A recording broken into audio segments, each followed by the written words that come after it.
Foster boy touched the biker's tattoo and said, "That's my dad." The whole bar fell silent. Noah's fingertips brushed the biker's tattoo, black ink, a compass split by a lightning bolt, a wolf at the center, and the words slipped out of him like a secret he'd been holding too long. "That's my dad." The whole bar went quiet. Music died mid-chorus. Laughter evaporated. Even the bartender's scoop stopped clinking against the ice. Noah realized what he'd done and tried to pull his hand back, but a rough grip locked on his shoulder. "Are you out of your mind?" Dale snarled, yanking him toward the door. Noah didn't look at Dale. He couldn't. His eyes were stuck on the biker whose arm he'd touched. The biker didn't move at first. He just stared at Noah like he was trying to decide if this was a joke or a warning. Noah wasn't supposed to be inside the rusty nail at all. Not at 10 years old. Not at midnight.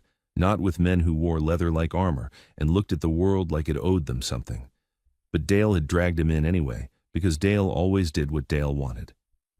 Outside, rain hammered the parking lot and ran off chrome handlebars in thin silver lines.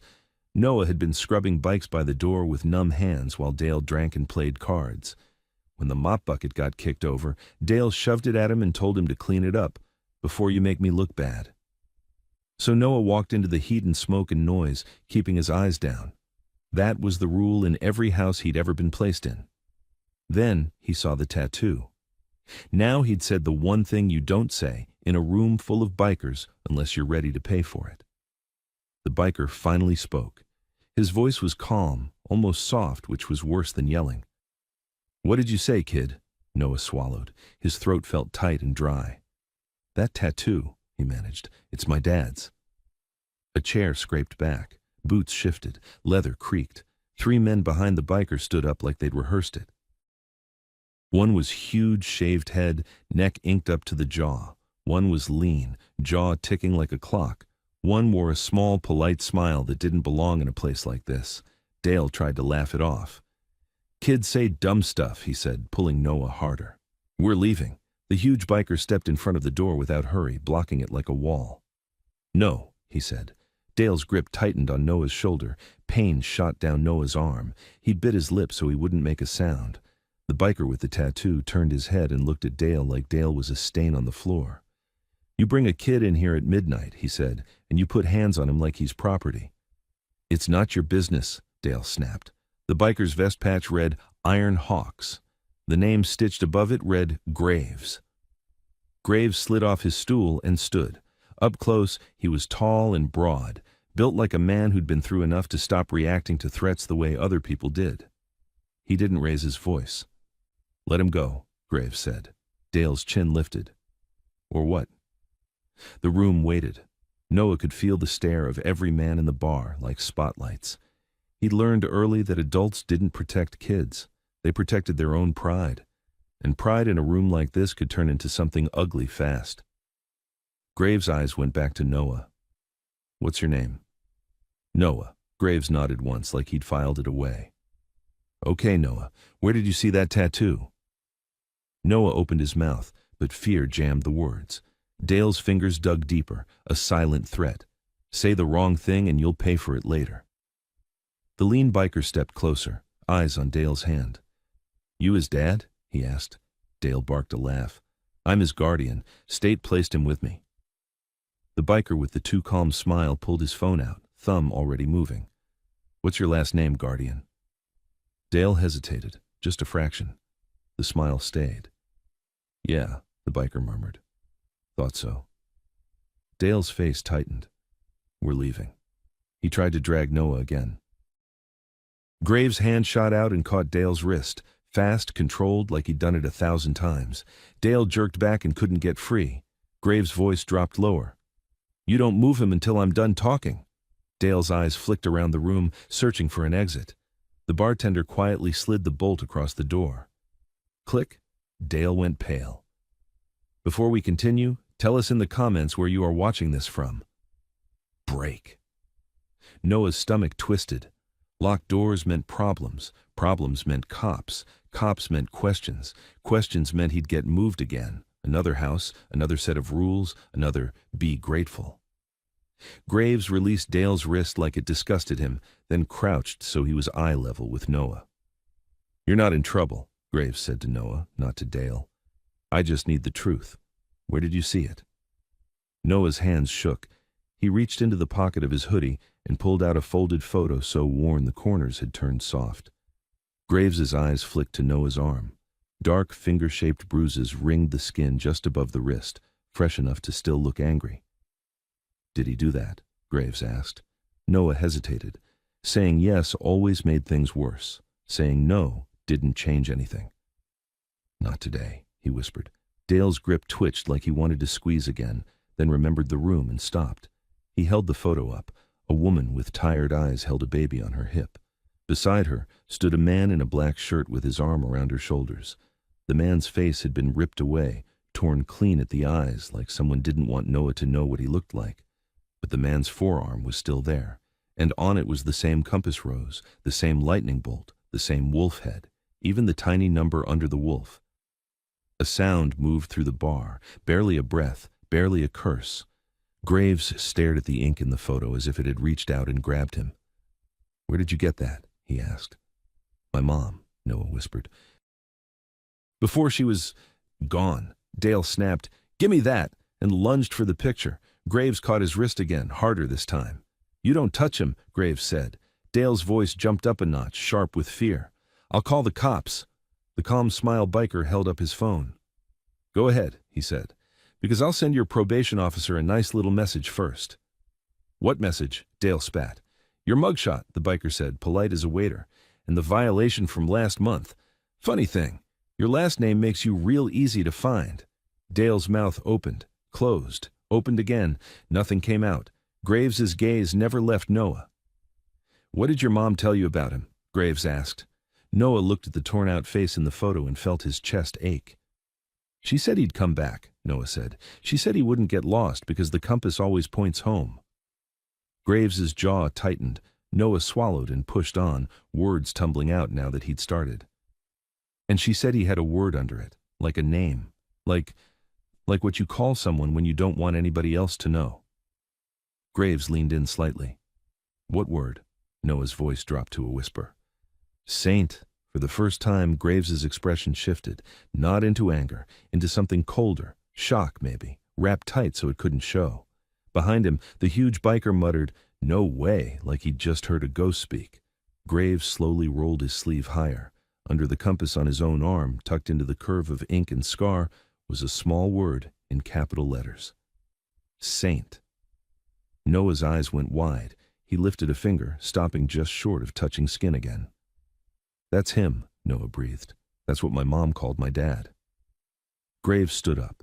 He faced Dale, and when he spoke, the calm was gone from his voice, not replaced by shouting, but by something that sounded final. You're going to give me this kid's caseworker's name, Graves said, and you're going to tell me where you got him from. Dale shook his head fast. I can't. Graves took one step closer, and the three bikers behind him tightened like a chain. You can, Graves said, because right now, the only thing keeping you safe is the fact that Noah is watching. Dale's eyes flicked to Noah. His lip trembled with rage and fear mixed together. You're kidnapping him. Graves didn't blink. No, he said, I'm stopping you. He looked down at Noah again. Noah, Graves said, softer. Do you want to go back with him tonight? Noah felt the question hit him like a door opening. He thought of Dale's shouting, the locked pantry, the way food disappeared when Dale was angry, the bruises that had to be explained away at school. His answer came out small but clear. No. Graves nodded once, like that settled something inside him. He took the photo gently, folded it the way Noah had folded it 100 times and handed it back. Get your shoes, Graves said. Whatever you own. 5 minutes. Noah blinked. Where are we going? Graves's pale eyes held his. Somewhere you don't have to flinch, Graves said. He turned to the huge biker. Razor, with me. Then Graves reached for the bolt on the door, and the click that followed sounded like the first breath Noah had taken in years. Noah ran through the rain with his hoodie pulled over his head, clutching the photo like it could dissolve if he loosened his grip. Graves walked beside him without hurrying, but the way he angled his body between Noah and the parking lot felt deliberate, like he was already expecting something to come out of the dark.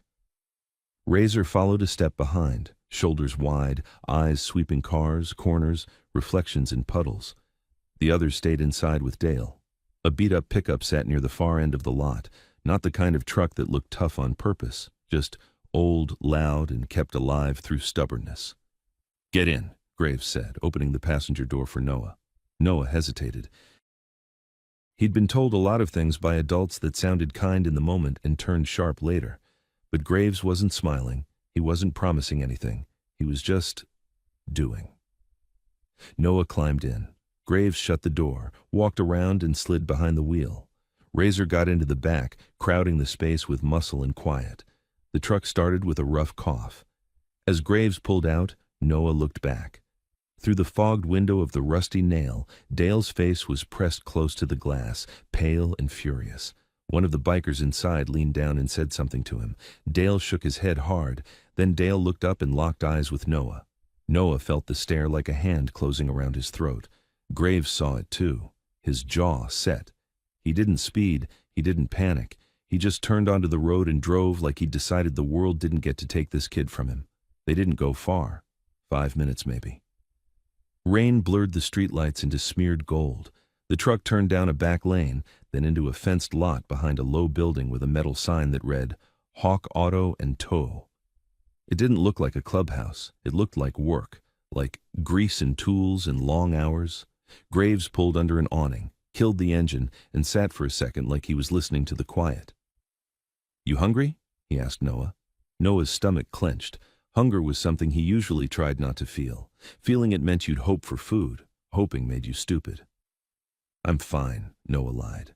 Razor snorted from the back. "Kid, you look like you'd eat the steering wheel." Noah stared at his hands. Graves got out, walked around, and opened Noah's door. "Come on," he said, like this was normal. "We'll get you warm." Inside the building, heat hit Noah's face. The air smelled like coffee and motor oil. A dog lifted its head from behind a counter, old, one ear bent, eyes sharp, then got up and padded over. Noah froze. The dog sniffed his shoes, then leaned its weight into Noah's shin like it had decided he belonged there. Noah didn't know why that made his chest hurt. A woman appeared from a back room, wiping her hands on a rag. She had hair pulled into a messy bun and the kind of face that looked like it had seen more than it said. She took one look at Noah and then at Graves. "What did you bring home?" she asked. "Trouble," Graves said. Her eyes narrowed. "That's not a stray puppy, Graves." "No," Graves said. "It's a kid." The woman's gaze dropped to Noah's wrist, to the bruises, to the way he held himself tight like he was trying to take up less space. Her expression changed, fast, anger but controlled, like she'd learned how to keep it useful. "Kitchen," she said, not asking. "Sit him." Graves nodded to Noah. "That's Marin," he said. "She runs this place more than I do." Marin slid a bowl of chili in front of Noah 10 minutes later, with cornbread on the side and a glass of water that had actual ice in it. She didn't baby him. She didn't ask questions yet. She just sat across from him like she was guarding the table. Noah stared at the food. "Eat," Marin said. He took a bite. His eyes burned. He hated that his body reacted like this, like it trusted a bowl of chili more than it trusted people. He forced himself to chew, to swallow, to breathe. Graves stood by the counter, phone to his ear. His voice was low, steady. "You got him talking?" someone asked on the other end. "I'm not interrogating a kid," Graves said. "I'm trying to keep him alive." A pause. "Dale?" Graves's eyes hardened. "He's still at the bar. Brick's got him. Won't stay calm much longer." Razor leaned on the wall, arms folded. "He'll talk," he said. "Or he won't. Either way, he's not walking out with clean hands." Graves didn't like that answer. It showed. He ended the call, looked at Marin. "I need the office." Marin pointed with her chin. "You need a shower, too." "You look like you crawled out of your own grave again." Graves didn't smile. He walked into the small office at the back and shut the door. Noah ate slowly. The dog, someone called him Diesel, sat beside him like a statue. Marin watched Noah's spoon shake once, then said, "What's your last name, Noah?" Noah swallowed. I don't know." Marin's eyes softened for half a second, then went hard again, like softness made her furious at the world. Who told you your dad had that tattoo? My mom, Noah said. Where is she? Noah's throat tightened. They said she left. Maren didn't push it yet, but Noah saw the way her jaw clenched. And Dale, she said. How long you been with him? Noah counted in his head because numbers were safer than feelings. 3 months. 3 months, Maren repeated like she was tasting poison. And in 3 months you got those. Noah pulled his sleeve down without thinking. Maren leaned back. Listen, I don't know what kind of hell you've been in, but you're not in it right now. Noah looked at her. Adults always said things like that. They said it the first day. They said it until something went wrong. Then they looked away. What happens next? Noah asked. Maren's gaze flicked to the office door. Depends on what Graves finds out, she said. The office door opened. Graves stepped out with a folder in his hand and a look on his face like the rain hadn't been the coldest thing he'd touched tonight. He nodded at Maren, then crouched near Noah again.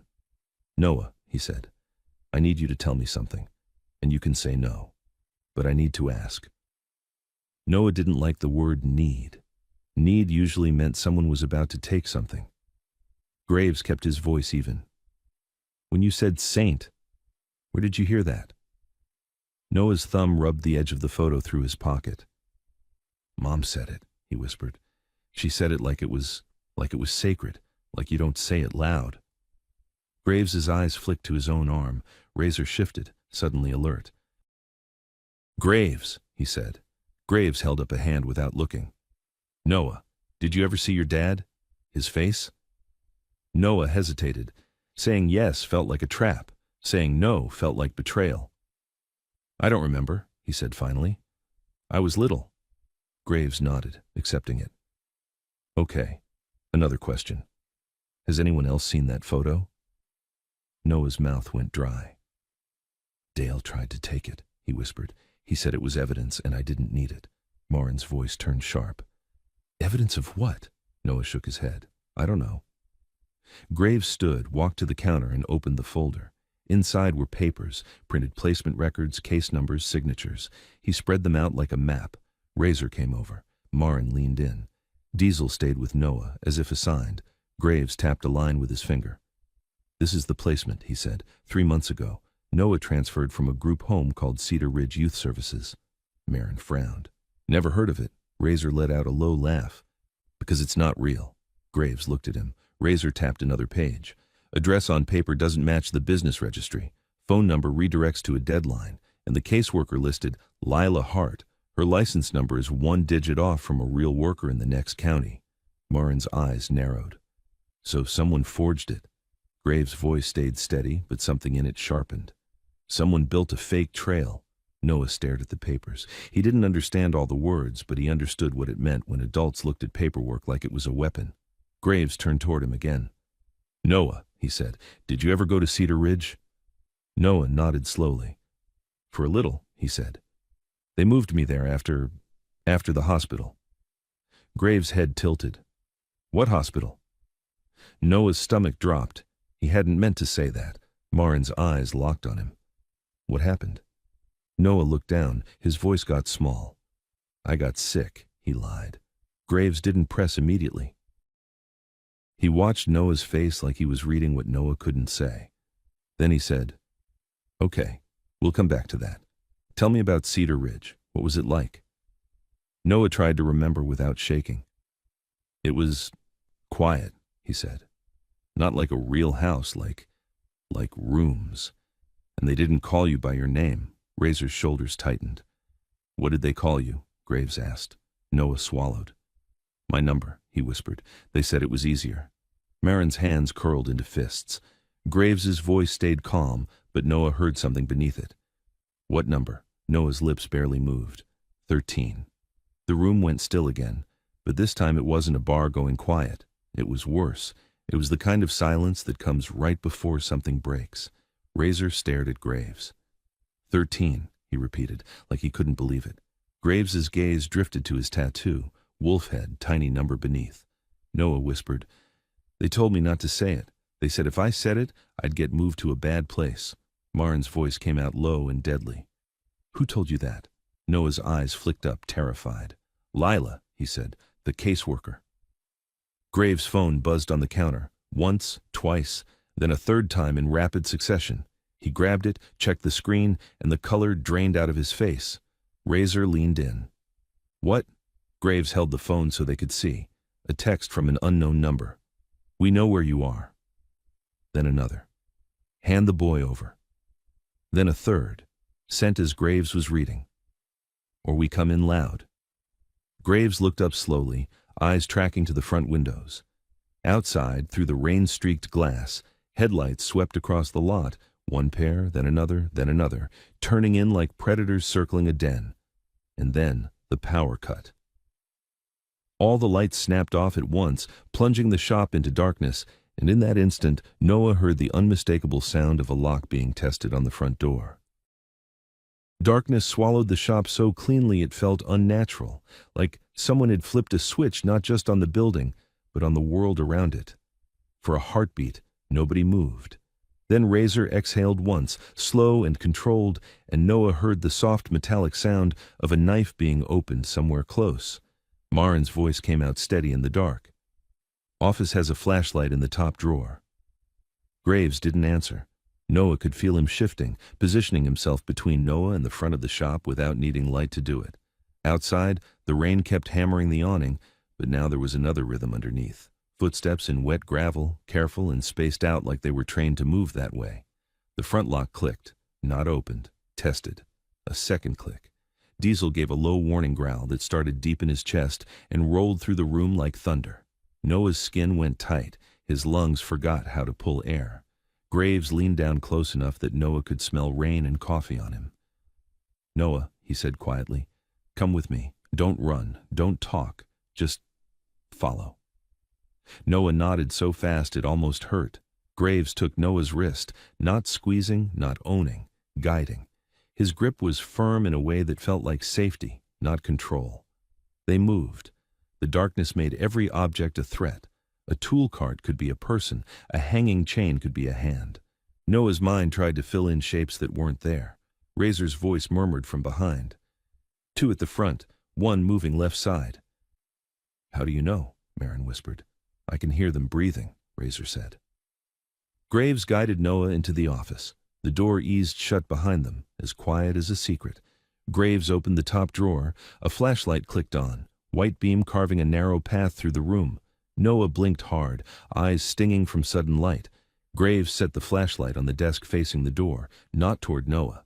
Then he opened a lower drawer and pulled out a small metal box, a pistol. Noah froze. Graves saw it. "It's not for you," he said. "It's for anyone who thinks you're easy." Noah swallowed. The words didn't calm him, but they made sense in a way the world usually didn't. Graves moved to the window and angled the flashlight beam down. He didn't look outside with his face. He looked with reflections. Headlights slid across the lot again, then stopped. A shadow crossed the glass, then a voice from outside, muffled by rain and metal. "Graves." The voice wasn't yelling. It was familiar, like a man calling another man out for a talk behind a bar. Graves didn't respond. The voice tried again. "Graves, I know you're in there. Don't make this complicated." Noah's stomach turned. Whoever that was knew Graves's name. That meant this wasn't random. Marin appeared in the office doorway, her face pale in the flashlight spill. She held a phone in one hand. "No signal," she whispered. "They're blocking it." Graves's eyes narrowed. They cut power and jammed the tower. Razor's silhouette filled the doorway behind Marin.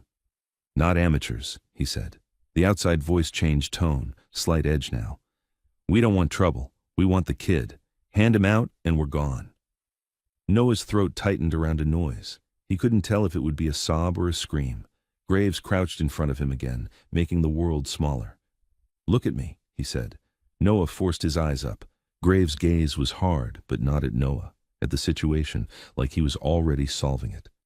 "You listen," Graves said. "No matter what you hear, you do exactly what I tell you. You understand?" Noah nodded. Graves nodded back like that agreement mattered. "Good. Now I need you to do one more thing." Noah's breath hitched. "What?" Graves lifted the flashlight slightly and pointed at the back wall of the office. There was a low metal cabinet pushed tight against it. "Behind that, Graves said. There's a crawl space, leads into the service bay. If I tell you to go, you go. You don't stop. You don't look back. Noah stared. But Graves's voice softened, not by much. You want to stay alive, Noah? You do what I say. Noah nodded again, smaller. Marin's jaw clenched. We're not handing him over, she said. Razor's voice was almost a growl. Let them try. Graves stood, stepping out of the office into the dark of the shop. Noah stayed near the cabinet, heart punching his ribs. The outside voice spoke again, closer now. Graves, last chance. You don't know who you're protecting. Graves' voice carried back through the shop, calm, cold. I know exactly who I'm protecting. Something scraped outside, a boot on metal. Someone had stepped onto the awning supports or the tow ramp. A beam of light swept across the front windows from outside. Someone had a flashlight too, searching, probing. Then the voice changed again, more personal. That kid is state property. You take him, you're dead. You keep him, you're worse. Graves didn't take the bait. Walk away, he said, while you can. A laugh from outside. Yeah? You gonna shoot your way out of this? You gonna explain that to a judge? Noah's stomach knotted at the word judge. Courtrooms, social workers, adults in suits pretending they cared. He'd sat in rooms where his life was discussed like a schedule. Then came the sound that made every hair on Noah's arms stand up, a drill. Not loud yet, but unmistakable. The whine of a motor spinning up. Marin's voice snapped tight. They're drilling the lock! Graves moved fast. He crossed the shop in darkness like he knew every inch by memory. Razor, he said. Front, don't let them breach clean. Razor was already moving, silent for a man that big. Marin, Graves said. Back exit. Get your keys. We might have to run. And Noah? Marin asked. Graves didn't answer her. He turned his head toward the office. Noah felt his eyes find him even in the dark. He held a hand up. 2 fingers. Wait. Noah froze in place. The drill screamed louder, biting into metal. Sparks flashed briefly through the gap under the front door, tiny bursts of orange that looked like fireflies in hell. Then the drill stopped. The lock clanked. The door shuddered. Diesel's growl rose into a full bark, savage and protective. Graves' voice dropped low. Now, he said. Noah didn't know if now was for him or for them. He slid behind the cabinet like Graves had shown him. His fingers found the edge of a panel. It was heavier than he expected, but adrenaline made him strong. He pulled. A narrow opening appeared, dark air breathing out from a space behind the wall. Noah dropped to his knees and crawled in. The crawl space was tight, dusty, smelling like old insulation and oil. He could barely turn his head. Behind him, the shop erupted. The front door slammed open with a bang that shook the walls, and voices poured in. 2, 3, maybe more. Boots hit concrete. Someone shouted, "Clear left!" Razor's voice answered like thunder. "Wrong door!" A crash. Metal against metal. A grunt of pain. Noah crawled, elbows scraping, knees burning. He heard Graves's voice, sharper now.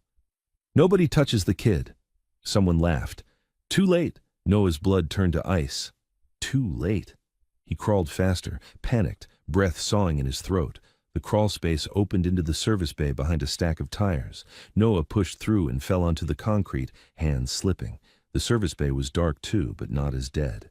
A dim emergency light glowed over the back door, faint red, like a heartbeat. Marin was there, keys in hand, hair loose now, eyes wild but focused. She grabbed Noah under the arm and hauled him up like he weighed nothing. "Come on," she hissed. Noah stumbled after her toward the back exit.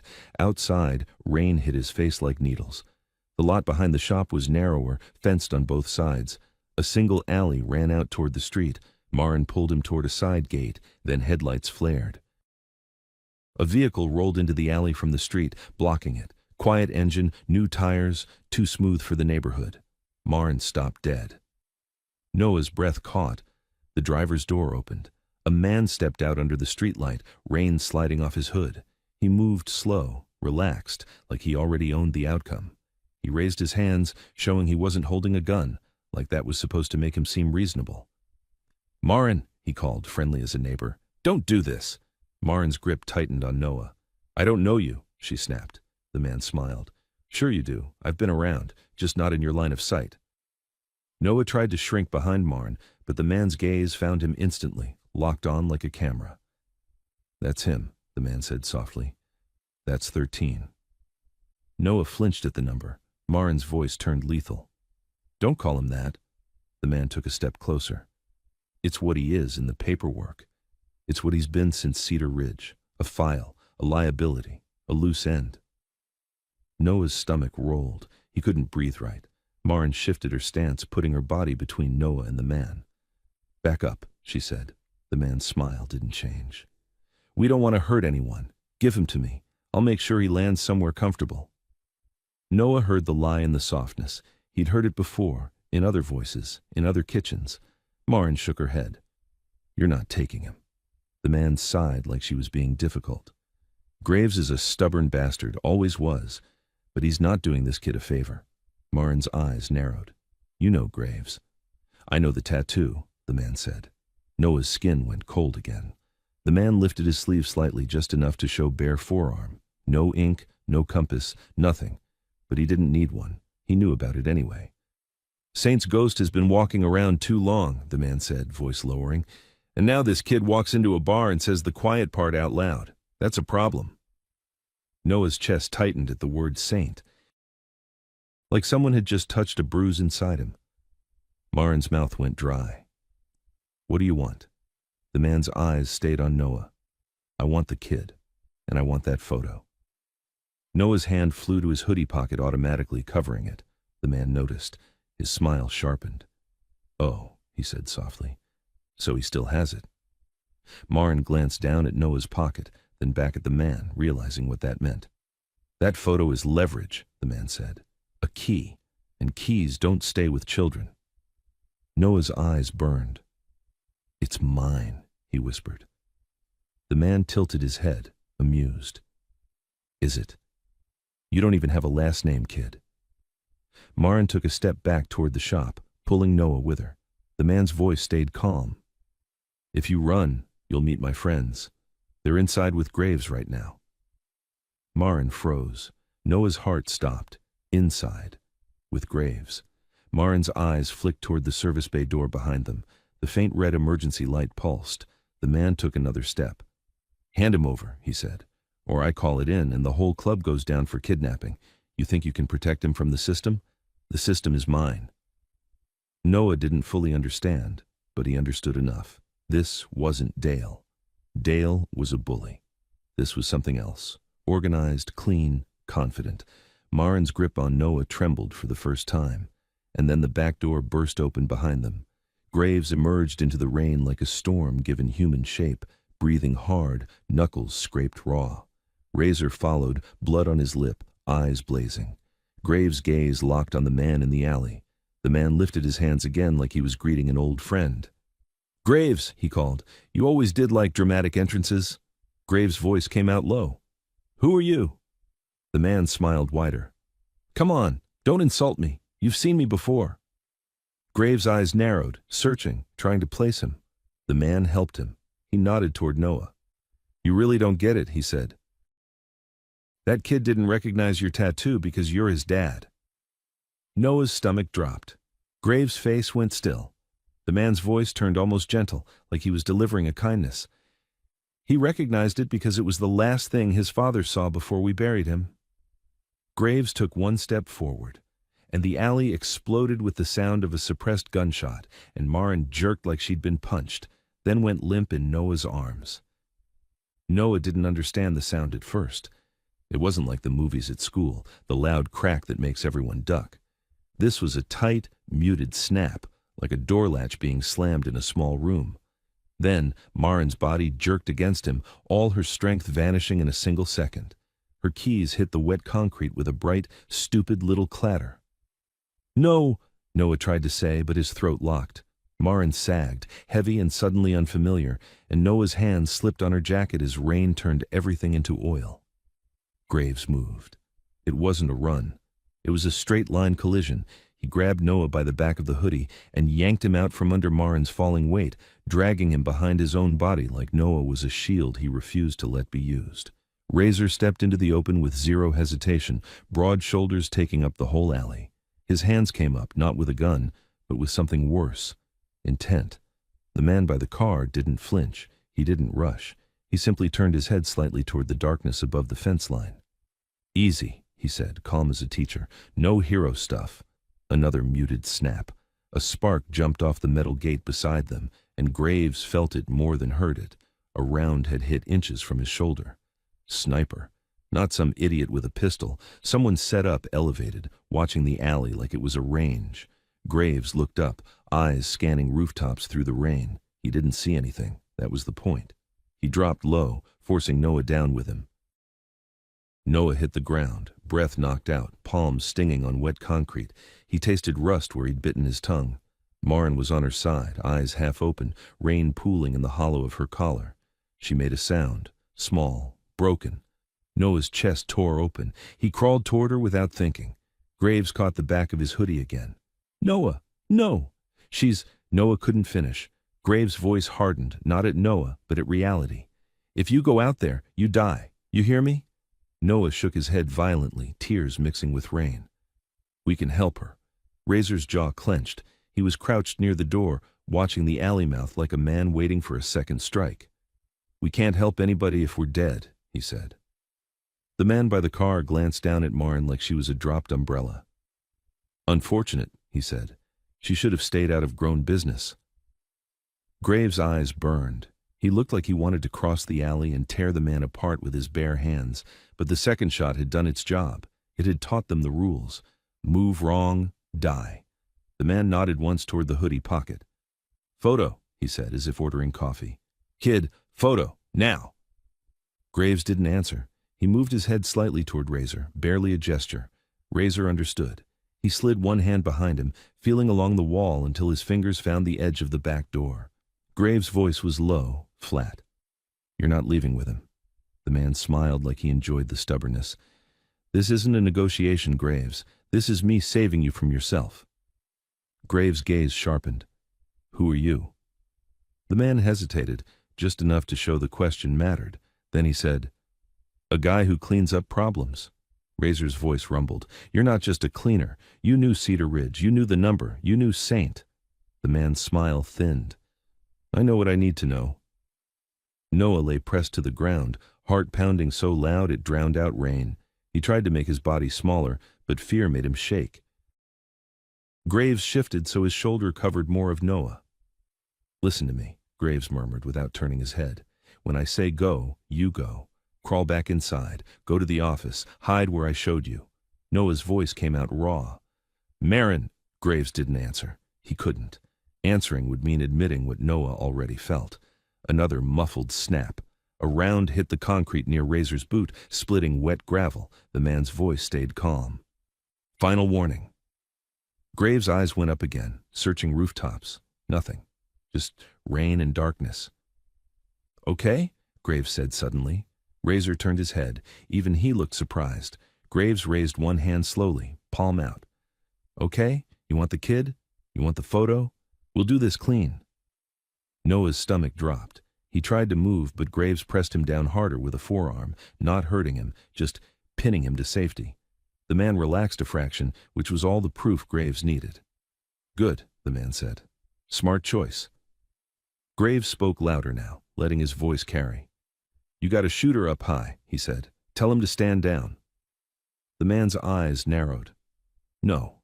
Graves nodded like he expected that. "Then you're not here to take him," he said. "You're here to make sure nobody sees you fail." The man's smile vanished for the first time. "Careful." Graves kept talking, calm, precise, like he was building a case for someone listening. "You cut my power, jammed phones, brought a suppressed weapon, brought a shooter. You're not worried about the law. You're the law's shadow." Razor's hand found something on the floor near the door, Maren's keys. He hooked them quietly with 2 fingers, pulled them in, slid them into his pocket. Graves' eyes flicked to Razor. A single blink. Now. Razor moved like a wrecking ball with a brain. He slammed the back door open, then immediately yanked it shut, hard, like he'd just made a mistake. The man's gaze snapped to the door reflexively. In that split second, Graves did the only thing he could. He ripped Noah's hoodie pocket open and flung the photo into the alley, high and wide, letting it spin in the rain like a wounded bird. Noah gasped. "No!" The man's eyes tracked it instantly, because it mattered, because it was real. The sniper fired. The round punched the photo mid-air, shredding paper into wet confetti. But the shot also gave away position, just barely. A faint muzzle flash reflected off a rooftop vent beyond the fence. Graves saw it. Razor saw it too. Razor surged toward the fence line, grabbed the chain link, and hauled himself up with one brutal pull. He disappeared into the darkness above like a shadow climbing after another shadow. The man's head snapped up. "What the?" Graves used the distraction. He grabbed Noah under the arm and dragged him backward through the back door, hauling him into the service bay. Noah stumbled, nearly falling. He looked back. Maren was still in the alley. Her eyes were open now, unfocused. Rain kept washing over her face. Noah tried to break free, but Graves's grip was iron. "Move," Graves said, voice cracking for the first time. "Move, Noah." They slammed the door behind them. Inside the bay, the emergency light painted everything in red. The darkness felt thicker, closer. Maren's phone, still in her pocket somewhere, buzzed faintly on the floor where it had been dropped earlier, but there was no signal.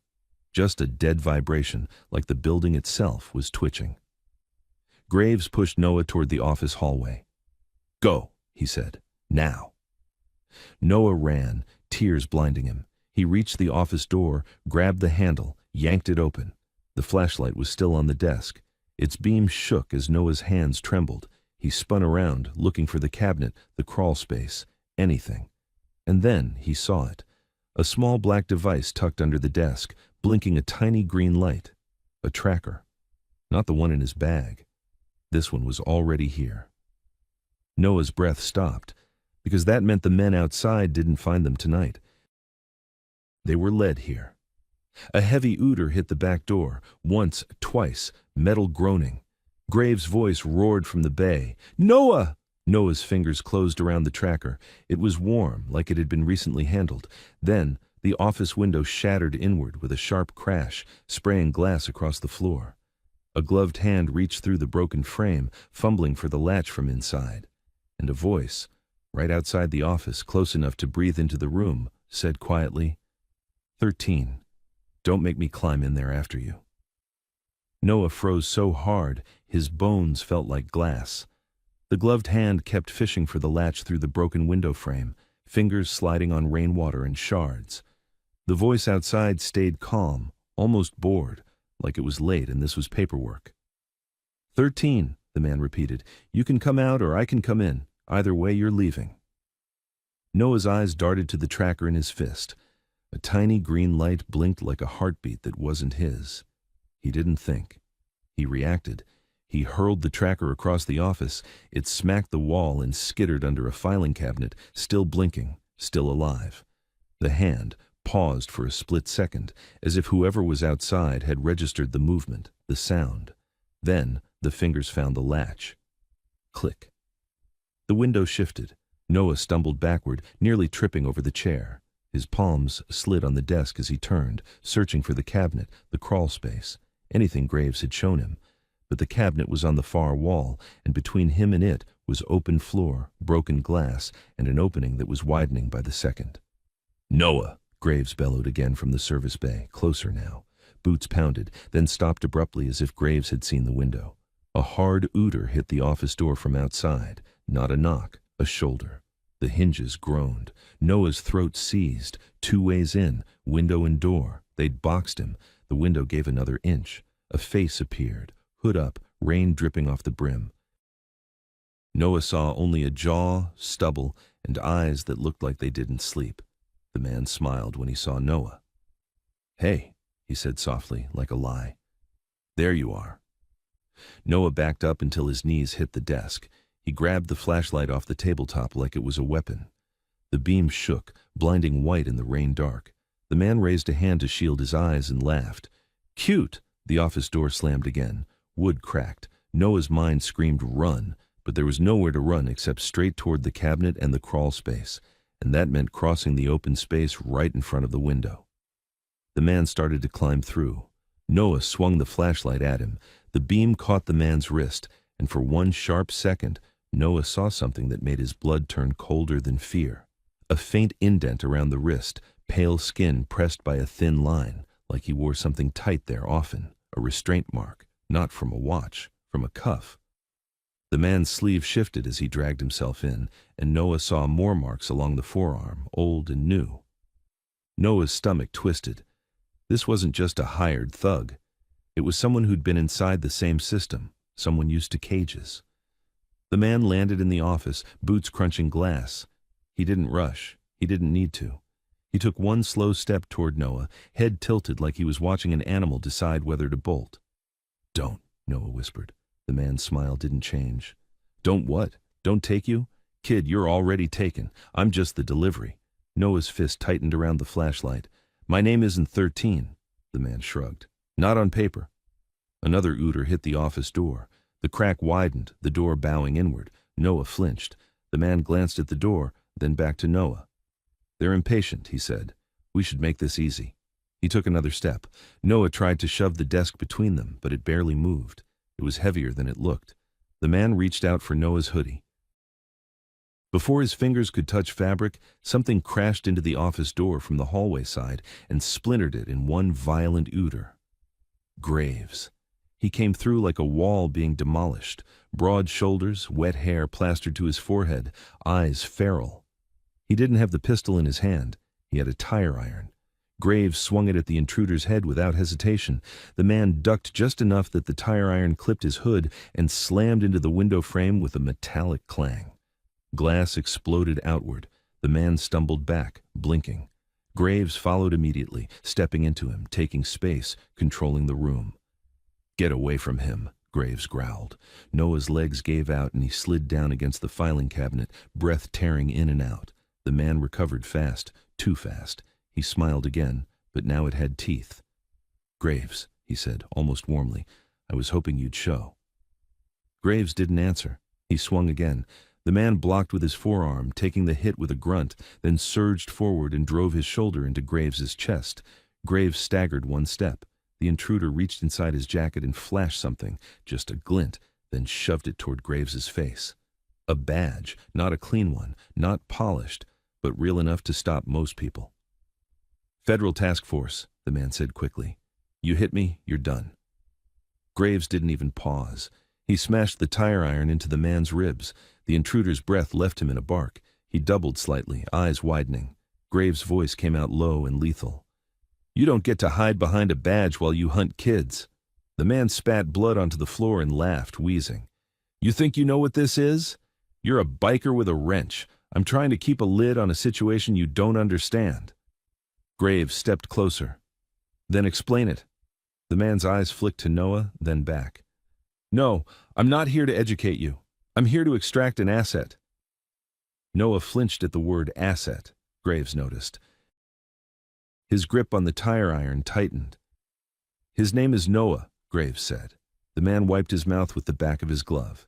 "Sure, Noah, 13, file 13R. Whatever you want. He has value, Graves. That's why everyone wants him." Graves's jaw clenched, because he knows something. The man's smile flickered like he'd said too much. Graves saw it. "Because of the photo," Graves said. "Because of Saint."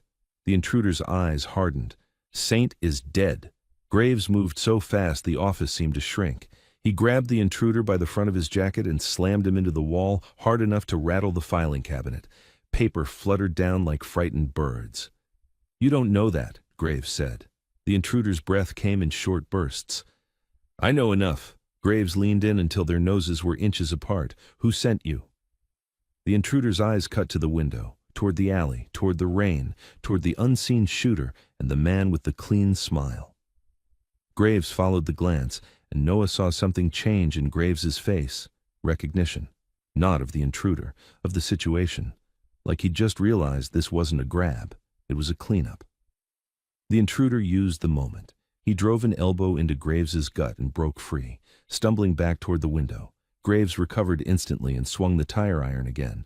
This time, the man caught it with both hands, muscles straining, and shoved it aside, then snapped a punch into Graves's jaw. Graves's head whipped. Noah gasped. Graves didn't fall. He just turned back slowly, like pain was something he'd learned to ignore a long time ago. In the service bay, Diesel's bark erupted, frantic. Then Razor's voice roared from somewhere above the shop, distant but savage. "Graves!" A gunshot cracked, louder than the suppressed snaps, different. Razor must have found the shooter. The intruder's eyes widened in alarm. He looked toward the ceiling like he could see through it. Graves used the distraction. He drove his shoulder into the intruder's chest and slammed him backward onto the desk, scattering papers, knocking the flashlight to the floor. The beam spun wildly, painting the room in spinning white circles. Noah crawled away from the desk, scrambling toward the cabinet, fingers slipping on glass. Graves pinned the intruder with his forearm. "Where is Saint?" he demanded. The man's face twisted, half pain, half satisfaction. "If you're asking, you're already late." Graves' eyes went colder. "Answer." The intruder chuckled through blood. "You want the truth? The tattoo isn't a memorial, Graves. It's a label." Graves froze for the smallest fraction of a second.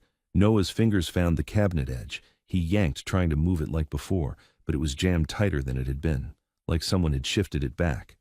The intruder saw Noah's movement and smiled. "Yeah," he said. "That? You think you're the first to try that exit?" Noah's stomach dropped. "What?" The intruder lifted his chin toward the cabinet. "That crawl space doesn't go where you think it goes anymore." Noah's breath stopped. Graves's head snapped toward the cabinet, then back to the intruder. "What did you do?" The man's smile turned flat. "Not me. The people who planned this, they like predictable heroes." Graves's voice turned rough. "Noah, don't—" But Noah was already pulling at the cabinet again, desperate. His fingers scraped against metal. It didn't budge. He got down and tried to reach into the gap. His hand touched something cold and sticky. He pulled it back and saw it in the spinning flashlight beam. Red. Fresh. Noah's vision tunneled. He stared at his own palm, blood mixing with rainwater, and the room tilted. From the service bay came a deep, ugly crash, metal folding, something heavy hitting the floor. Then, a scream. Not Noah's, Razor's. It wasn't pain, it was warning. "Graves, get down!" Graves's eyes flashed up toward the ceiling. The intruder on the desk smiled like he'd been waiting for that exact moment, and then the wall behind Noah, behind the cabinet, suddenly bulged inward as if something massive had hit it from the other side. Once. Twice. Plaster dust rained down. A third ooter split the wall open. A hand came through the hole, gloved, strong, grabbing at the cabinet from the inside. And a voice, low and familiar in a way that made Noah's skin go ice cold, spoke from the darkness inside the wall. "Bring the kid to me." Noah's heart slammed against his ribs as the cabinet started to slide, pulled from the other side, revealing a black gap wide enough for a person to crawl through. The cabinet slid another inch, metal feet screeching on concrete. Noah couldn't move. The voice from the black gap wasn't loud, but it didn't need to be. It landed inside his ribs like a remembered song he'd never actually heard, familiar in the way nightmares are familiar. "Bring the kid to me." Graves snapped his head toward the hole, eyes cutting through the chaos like he was trying to identify a target in smoke. The intruder on the desk smiled wider, tasting victory. "See?" he wheezed. "Predictable." Graves didn't look at him anymore. Graves' attention locked on the gap behind the cabinet, because the hand that had punched through the wall wasn't reaching randomly. It was reaching with purpose, fingers feeling for the cabinet edge, dragging it open like someone who already knew exactly what was hidden there. Noah's breath came in sharp, shallow pulls. The hand tightened. The cabinet jerked hard. The gap widened enough for a shoulder. Noah stumbled backward, slipping on glass, blood still on his palm. His back hit the opposite wall of the office. He couldn't stop staring at that hole. A second hand appeared in the gap, then a face hovered just beyond it, mostly shadow, hood, rain dripping from somewhere deeper in the wall space like it was connected to the outside. Noah couldn't see the eyes, but he felt them. Graves moved in front of Noah instantly, blocking the line of sight, blocking the room. "Noah," he said low, urgent. "Behind me. Don't move." Noah did it without thinking, his hands fisted in Graves's vest like a child grabbing a railing in a storm. The intruder coughed and tried to sit up. Graves slammed an elbow into his throat and kept him pinned with one arm while raising the tire iron with the other. "Who the hell are you?" Graves barked toward the gap. The voice answered without hesitation. "You know me." Graves's jaw locked. Razor's warning still echoed in the building, and somewhere overhead there was running, boots on metal, a scuffle, then silence that felt too heavy to be good. Marin's keys were gone. Marin was in the alley. The back exit was blocked, phones were dead, power was out, and now the wall itself had become a door. The figure in the gap pushed forward. A shoulder emerged, then an arm, then the upper body, crawling into the office like something being born from a crawl space. Noah's stomach rolled. The man was big, not as massive as Razor, but built hard. His clothes were dark and soaked. His hands were bare inside the room, no gloves now, and Noah saw the skin. Scars, not random scars. Parallel lines at the wrists, old marks along the forearms, restraints. Graves saw them too. His eyes narrowed. The man's hood shifted back slightly as he pulled himself through. His face came into the flashlight's spinning beam for a flicker. Noah's heart stopped, not because he recognized him clearly, because the lower half of the face matched the torn photo in his pocket in a way that made his brain scream, yes. The chin, the mouth, the small notch on the lower lip. Noah's knees almost buckled. Graves felt it, Noah's grip tightening without turning. "Noah," he warned again. The man crawled fully into the office and stood. Water dripped off him onto the floor, mixing with glass and blood. He looked at Graves first. Then he looked past Graves to Noah, and Noah felt the full weight of that gaze, like being seen through every lie he'd ever told to survive. The man's voice dropped softer. "Kid." Noah's throat worked. The intruder on the desk made a strangled laugh. "You're welcome," he rasped to no one, like he'd just delivered the final piece. Graves snapped his head back and drove the tire iron into the intruder's shoulder. The man screamed, then choked it down, eyes watering. "Shut up," Graves growled. The scarred man took one step toward them. Graves pivoted, tire iron up, stance widening. "Don't," he said. The scarred man stopped, only because he chose to. He didn't look afraid of the tire iron. He looked tired of it. "You're in the way, Graves," the scarred man said. Graves's voice turned colder. "You tell me how you know my name." The scarred man's eyes flicked to Graves's tattoo. "Same way you know mine," he said. Graves froze just a fraction. Noah didn't understand it, but he saw the shift. Graves wasn't just threatened, he was hit by something personal. The scarred man lifted his own sleeve. No ink showed. Then he grabbed the fabric at the shoulder and yanked his shirt collar down enough to expose skin near the upper arm. A faint outline, like something had been removed, not covered. Removed, as if someone had burned it out. Noah couldn't breathe. The scarred man watched Noah react and swallowed once, hard, like he was trying not to show what that cost him. "The tattoo," the scarred man said, voice rougher now, "isn't on me anymore." Graves' knuckles went white around the tire iron. "Saint," he said, barely audible. Noah's ears rang. Saint. The word he'd whispered. The word that made the bar fall silent. The word in his mom's mouth like a prayer. Noah pushed his face against Graves's back like he could hide inside him. The scarred man's gaze softened for a split second, so fast it could have been a trick of the spinning light. But Noah saw it. He saw the way the man's eyes flicked to Noah's bruises, then away like looking at them hurt. "You shouldn't have brought him here," Saint said to Graves. Graves's laugh was sharp, humorless. "I didn't. Your people did." Saint's eyes cut to the tracker blinking under the cabinet. His jaw tightened. "Not mine," Saint said. The intruder on the desk coughed blood and managed, "They're all his, Graves, they're all—" Graves slammed the tire iron down again, and the intruder's words turned into a wet gasp. Saint didn't flinch. That scared Noah more than anything. Saint took another step, slow, deliberate. "I don't have time," he said. "He comes with me." Graves shifted to block him more. "Over my body." Saint's eyes narrowed. "If that's what you want." The office door behind Graves creaked. Noah's blood went cold as a second shape appeared in the doorway. Another man, smaller, hood up, holding something long and dark. Not a pistol, a shotgun. He leveled it into the office, calm, professional. Graves' shoulders tightened. The shotgun man spoke. "Graves, put it down." Graves didn't look away from Saint. "How many?" he asked. The shotgun man shrugged, like counting didn't matter.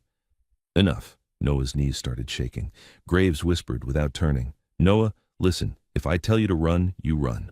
Noah whispered back. "I can't." Yes, you can, Graves said, voice raw with something Noah didn't know how to name. You already have. Your whole life. Saint's gaze sharpened at those words. He looked at Graves like he was seeing him for real now. You don't get to do this, Saint said quietly. Not with him. Graves's eyes burned. Then tell me what the hell this is. Saint's jaw worked. This is cleanup, he said, and for the first time his voice cracked, just slightly, like a fracture in stone. Because somebody made a mistake letting that tattoo stay in the world. Noah's chest squeezed. You're my dad, he blurted. The words came out before he could stop them. Silence snapped across the room so tight it felt like pressure in Noah's ears. Saint stared at Noah. For a long second, nobody moved. Not Graves, not the shotgun man, not the intruder bleeding on the desk. Even Diesel stopped barking somewhere outside the office, as if the whole building was holding its breath. Saint's eyes shifted, focusing, searching Noah's face like he was comparing it to a memory he didn't trust. Noah's voice trembled. My mom said, you'd come back?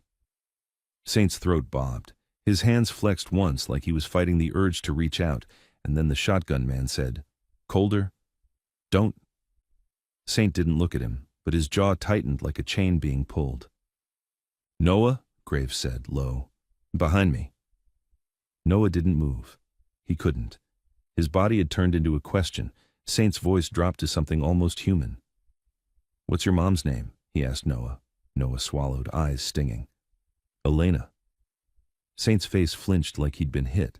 The intruder on the desk started laughing again, choking on it. Oh, this is sweet, he rasped. Real sweet. Everybody gets closure. Graves snapped, shut up. Saint's eyes didn't leave Noah. Elena, he repeated, and his voice sounded like it hurt to say. Noah took one shaky step forward. Graves grabbed him by the hoodie and yanked him back, harder than before. No, Graves hissed. He's not walking you out. Saint's gaze flashed to Graves's grip.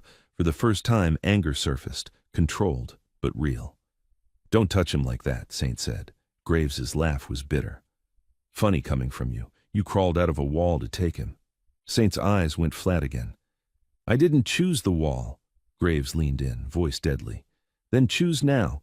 Tell your guy with the shotgun to lower it. Tell me who's running this. Saint's nostrils flared. The shotgun man shifted his feet, impatient. Saint, he warned, we're done talking. Saint didn't answer him. He looked at Noah again, and Noah saw it. Something breaking through the ice, something like grief, like regret, like a man trying to remember how to be a father and failing in real time. Kid, Saint said quietly, I tried to get to you. Noah's throat tightened. Then why didn't you? Saint's eyes flicked to the intruder on the desk. Because people like him, Saint said. Don't let you leave. The intruder's laugh died. His eyes hardened. Graves' head snapped toward the intruder, then back to Saint. He's not on your side, Graves said. Saint's jaw clenched. He's not on anyone's side, Saint answered. He's the leash. The shotgun man barked. Saint! Saint finally glanced at him, one cold look.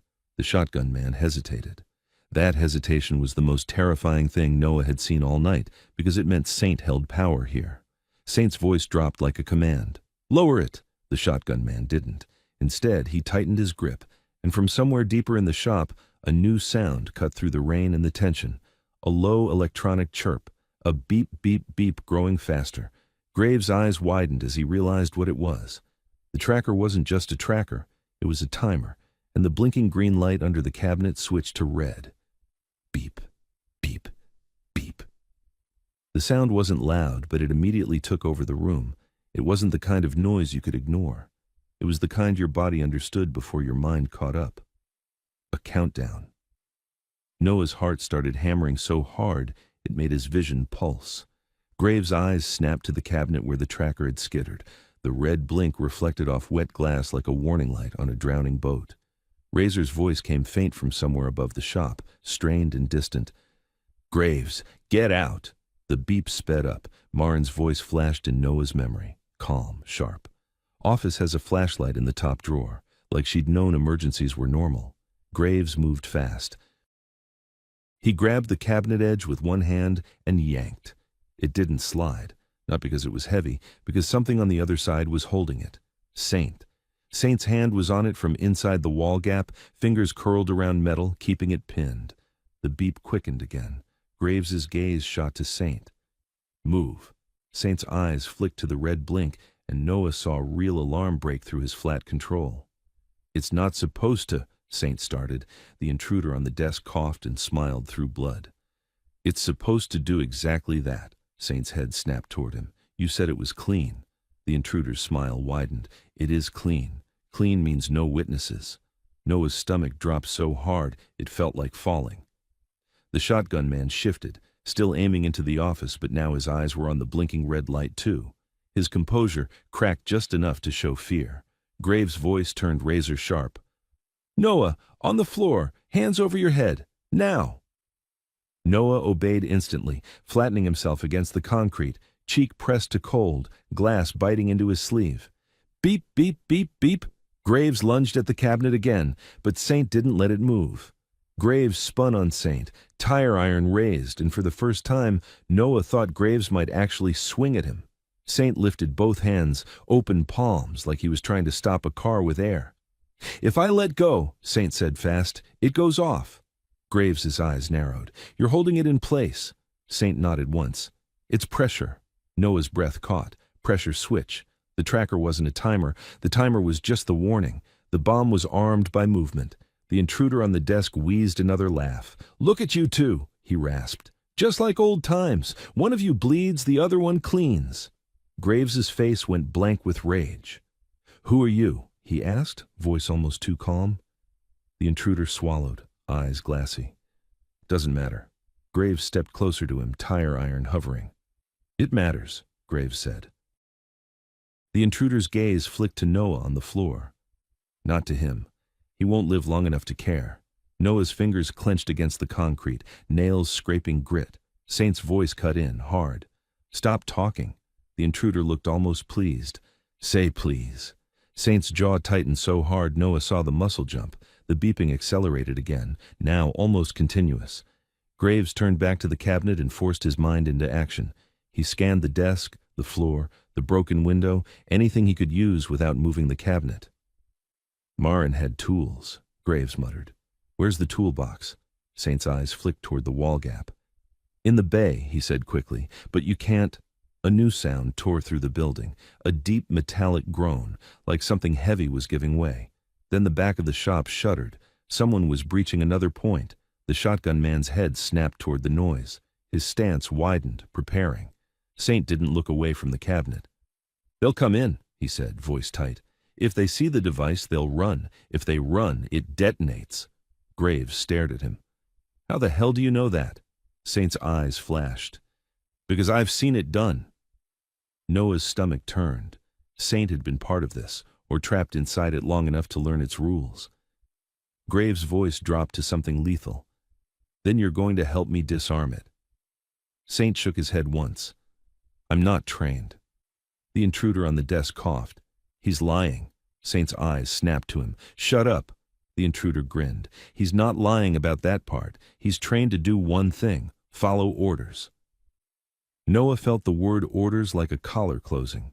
Graves looked at Saint's wrists again, at the cuff marks, and something in Graves's face shifted, understanding with fury inside it. You were kept, Graves said quietly. Saint didn't answer. The beeping was nearly a solid tone now. Graves made a decision. He lowered the tire iron and spoke to Saint like you speak to someone holding a live wire. Listen to me, Graves said. If you're holding pressure, you don't move, you don't flinch, you keep it exactly where it is. Saint's eyes stayed locked. I am. Graves nodded once. Then he turned to the shotgun man, who was still aiming but now looked uncertain, caught between Saint and his own survival. Graves's voice snapped like a whip. You, drop it. The shotgun man hesitated. Graves took one step toward him. Saint's voice hit the room like a command. Drop it! This time the shotgun man's shoulders sagged a fraction, and the barrel lowered by inches. Not enough, but enough, because it showed who he listened to. Graves saw it. He spoke to Saint without looking away from the shotgun man. Tell him to leave. Saint's jaw worked. If he leaves, he calls it in. Let him, Graves said. Better than him dying in here with the kid. The intruder on the desk chuckled. You can't save everyone, Graves. Graves turned and slammed the tire iron down beside the intruder's head, denting wood. "Watch me." The shotgun man's eyes flinched. Saint's voice came out low. "Out," he ordered. The shotgun man didn't argue. He backed out of the office doorway, slow, keeping the barrel angled down, then disappeared into the dark of the shop. Graves exhaled once, controlled. He crouched beside Noah, who was still on the floor, shaking. "Noah," Graves said, softer. "Do you trust me?" Noah's throat tightened. Trust was a dangerous word, but Graves had pulled him out of Dale's hands. Graves had put his body in front of bullets. Graves was here. Noah nodded once. Graves touched Noah's shoulder, firm, grounding. "Good. You're going to crawl to the far corner behind that filing cabinet. Stay low. Cover your ears when I tell you." Noah crawled, elbows scraping, glass biting. He curled behind the cabinet, shaking so hard his teeth clicked. Graves stood and looked around the office with brutal focus. Then he spotted it, a thick roll of duct tape on the shelf by the desk, half hidden under folders. He grabbed it. Saint's eyes widened. "What are you doing?" Graves held up the tape. "Stabilizing." He tore off long strips quickly, hands moving like he'd done this before with engines and busted parts. But now it was a human problem. He stepped toward the cabinet, careful not to jostle it.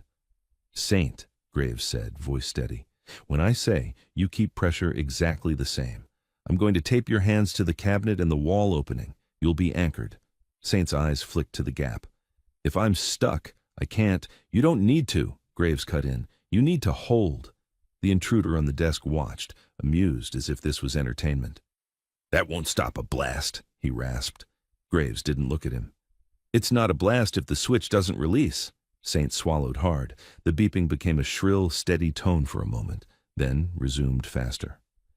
Graves pressed tape around Saint's wrist and the cabinet edge, wrapping fast, tight, multiple layers. He anchored the tape to the wall, framing the gap, pinning Saint's forearms in a fixed position. Saint's breathing grew shallow, sweat mixed with rain on his face. "This is insane," Saint muttered. Graves' voice was ice. So was putting a bomb under a kid. He wrapped more tape. Saint's hands were now locked in place, fingers still gripping, pressure held. Graves stepped back, eyes flicking to the blinking red. Then he looked down, following a thin wire, so thin it was almost invisible, running from under the cabinet to the tracker unit. He crouched, careful. He didn't touch the cabinet. He reached toward the wire with 2 fingers. The intruder's voice cut through, suddenly sharp. "If you cut that, it triggers." Graves paused. Saint's eyes went to the intruder.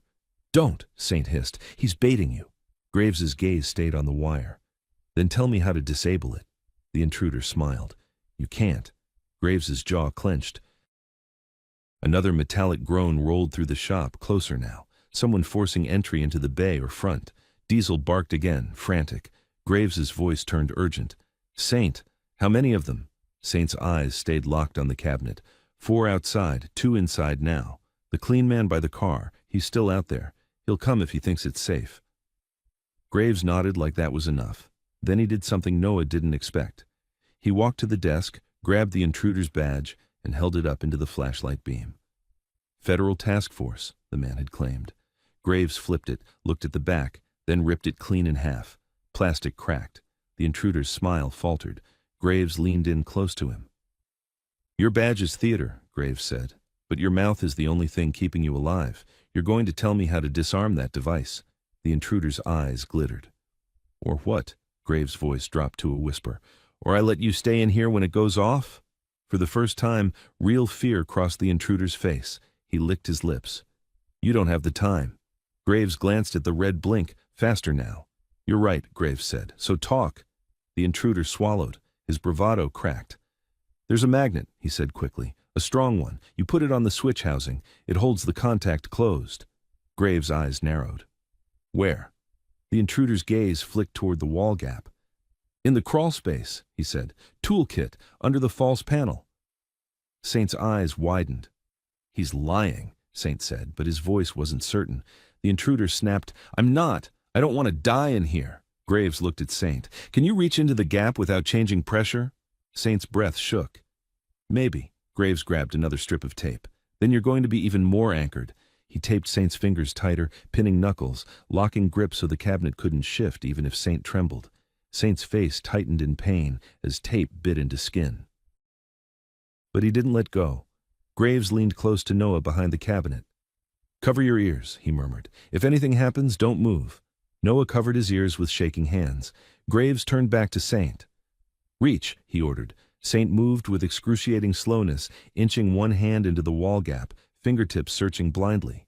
His taped grip held, but his forearm trembled. The red light blinked faster. Saint's fingers found something and tugged. A small pouch slid into view. Tool roll, dark cloth. Saint dragged it out with a grunt, keeping pressure with the other hand. Graves grabbed it, ripped it open. Inside were small tools and a heavy rectangular magnet, industrial, the kind mechanics use for pickups. Graves' eyes locked on it. He looked at the intruder, who was breathing hard, terrified now. "You tell the truth," Graves said. The intruder nodded fast. "Yes, yes, put it on the switch." Graves crouched near the cabinet base. He could see the switch housing now, a small metal plate under the cabinet foot, wired to the tracker. He slid the magnet toward it, slow as a bomb tech, hands steady. Saint's breathing was ragged. The magnet touched the housing. The beeping stopped instantly. Silence slammed into the room so hard, Noah's ears rang. The red blink went green. For a long second, nobody moved. Nobody breathed. Then Graves exhaled, one controlled breath, and stood. "Okay," he said, voice low. "Okay. We have seconds before they realize it's dead." Saint's eyes widened. "They'll come anyway." Graves nodded. "Good. Let them." He stepped toward the intruder, grabbed him by the collar, and hauled him upright despite the man's pained gasp. "You're coming with us," Graves said. The intruder shook his head, panicked. "You can't," Graves cut him off. "Watch me." From the dark of the shop outside the office, a new voice called out, smooth, confident, familiar. "Graves, the clean man from the alley." He sounded closer now. "Power's coming back in about 30 seconds, the clean man said, calm as ever. "When it does, I'll have cameras again. You sure you want to be standing where you're standing?" Graves' eyes went hard. Saint's gaze flicked to Noah, then back to Graves, warning in his face. Graves whispered to Noah, "Stand up, stay behind me, no matter what you see." Noah stood on shaking legs, and then the clean man's voice softened, almost friendly. "I'll trade," he said. "The kid for the woman in the alley. She's still breathing, but not for long." Noah's chest seized. Marin, still alive. Graves froze just long enough for Noah to feel it, one instant where the choice hit him. And Saint, still taped to the cabinet, said quietly, too quietly, like he didn't want anyone to hear, "You can't trust him. That's how they get you to hand the kid over." Graves didn't answer the clean man right away. He just stood there in the broken office, tire iron in one hand, the intruder in the other, and Noah tucked behind his hip like the world's most precious contraband. The clean man's voice came again from the dark, outside the office doorway, close enough to feel. "Tick-tock, Graves. She's bleeding out in the rain. You want to be the guy who lets her die?" Noah's stomach clenched so hard it hurt. He could see Marin on the wet concrete in his head, eyes open, rain filling her collar, still breathing. Saint's hands were still taped to the cabinet and wall frame, jaw clenched with pain and rage. "It's a hook," he said, low. "They dangle mercy so you hand over the kid, then they take both." Graves' eyes flicked to Saint. "You sure she's alive?" Saint's stare was flat. "They don't lie about timing. They lie about outcomes." The intruder, badge theater man, coughed, then smiled through blood. "He's right. They keep people alive just long enough to make you choose wrong." Graves tightened his grip on the intruder's collar. "Shut your mouth," the clean man chuckled softly. "Bring the kid to the bay door. Alone. No surprises. I'll send my medic to her." Graves's jaw jumped. He was calculating. Noah could feel it in the way Graves's body went still, the way a man goes still before he commits to violence. Razor's voice crackled faintly from somewhere overhead, not on a phone, just echoing down through vents and metal. "They got a second team on the roof, Graves." Saint's head snapped up. "Roof team," he hissed, genuinely alarmed now. The intruder let out a wet laugh. "You're surrounded." Graves took one step toward the office doorway, then stopped. He looked down at Noah, and Noah saw it in his face. Graves wasn't asking permission, he was making a promise. "Noah," Graves said quietly, "I'm going to get her. You stay with Saint." Noah's throat closed. "No." Graves cut him off, firm. "You stay." Saint's eyes narrowed. "Don't leave him with me," Saint said. "I'm taped to a cabinet." Graves' gaze sharpened. "Then you're not going anywhere, are you?" he said. "Perfect." Saint's mouth tightened. Graves ignored it. He pushed the intruder down onto the chair, then looped duct tape around the intruder's wrists fast, brutal, pinning him to the chair arm. The intruder hissed, "You can't hold me." Graves leaned in close. "I'm not holding you," he said. "I'm leaving you as bait." The intruder's grin faltered. Graves stepped to the desk and yanked a cable from a drawer, an old heavy-duty extension cord. He wrapped it around the intruder's ankles too, knotting it tight. Then Graves turned and walked out of the office into the dark shop. Noah started to follow. Saint's voice snapped. "No!" Noah froze, trembling. He said, Saint's eyes were on the doorway, listening. He said, "Stay," Saint said, "so stay. If you run out there, you're dead." Noah's voice cracked. "Marin," Saint's jaw tightened. "I know." Noah stared at Saint. "Do you?" Saint finally looked at him fully, really looked, and Noah saw exhaustion behind the hardness. "I know what it is to watch someone bleed because of you," Saint said, "so don't make it worse." Noah flinched. Outside the office, Graves's boots moved fast. A door slammed, rain hissed. Then the clean man's voice rose, farther now, toward the bay. "Good, smart, bring him." "A beat," Graves' voice answered, steady. "You said medic." "Already moving," the clean man said. "But I need the kid first." Noah's hands clenched into fists. He wanted to scream that he wasn't a trade. He was a person. Saint shifted slightly against the tape, testing it, wincing. "Damn it," he muttered. Noah looked at the tape. I can untape you."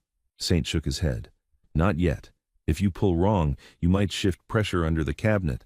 Magnet's holding it, but you don't gamble with devices like that." Noah's breath shook. "Then what do we do?" Saint's eyes flicked to the blinking green tracker now wedged against the switch housing, magnet clamped on it. "We do what Graves is doing," he said. Noah didn't understand. Saint's voice hardened. "We survive until we see the move." The shop lights flickered once, weak, then died again. Somewhere outside, a generator hummed to life. The clean man's promise. Power in 30 seconds. Noah's stomach twisted. Saint stared at the broken office window and said, almost to himself, "If cameras come back, they can frame him. They can bury him." Noah whispered, "Frame who?"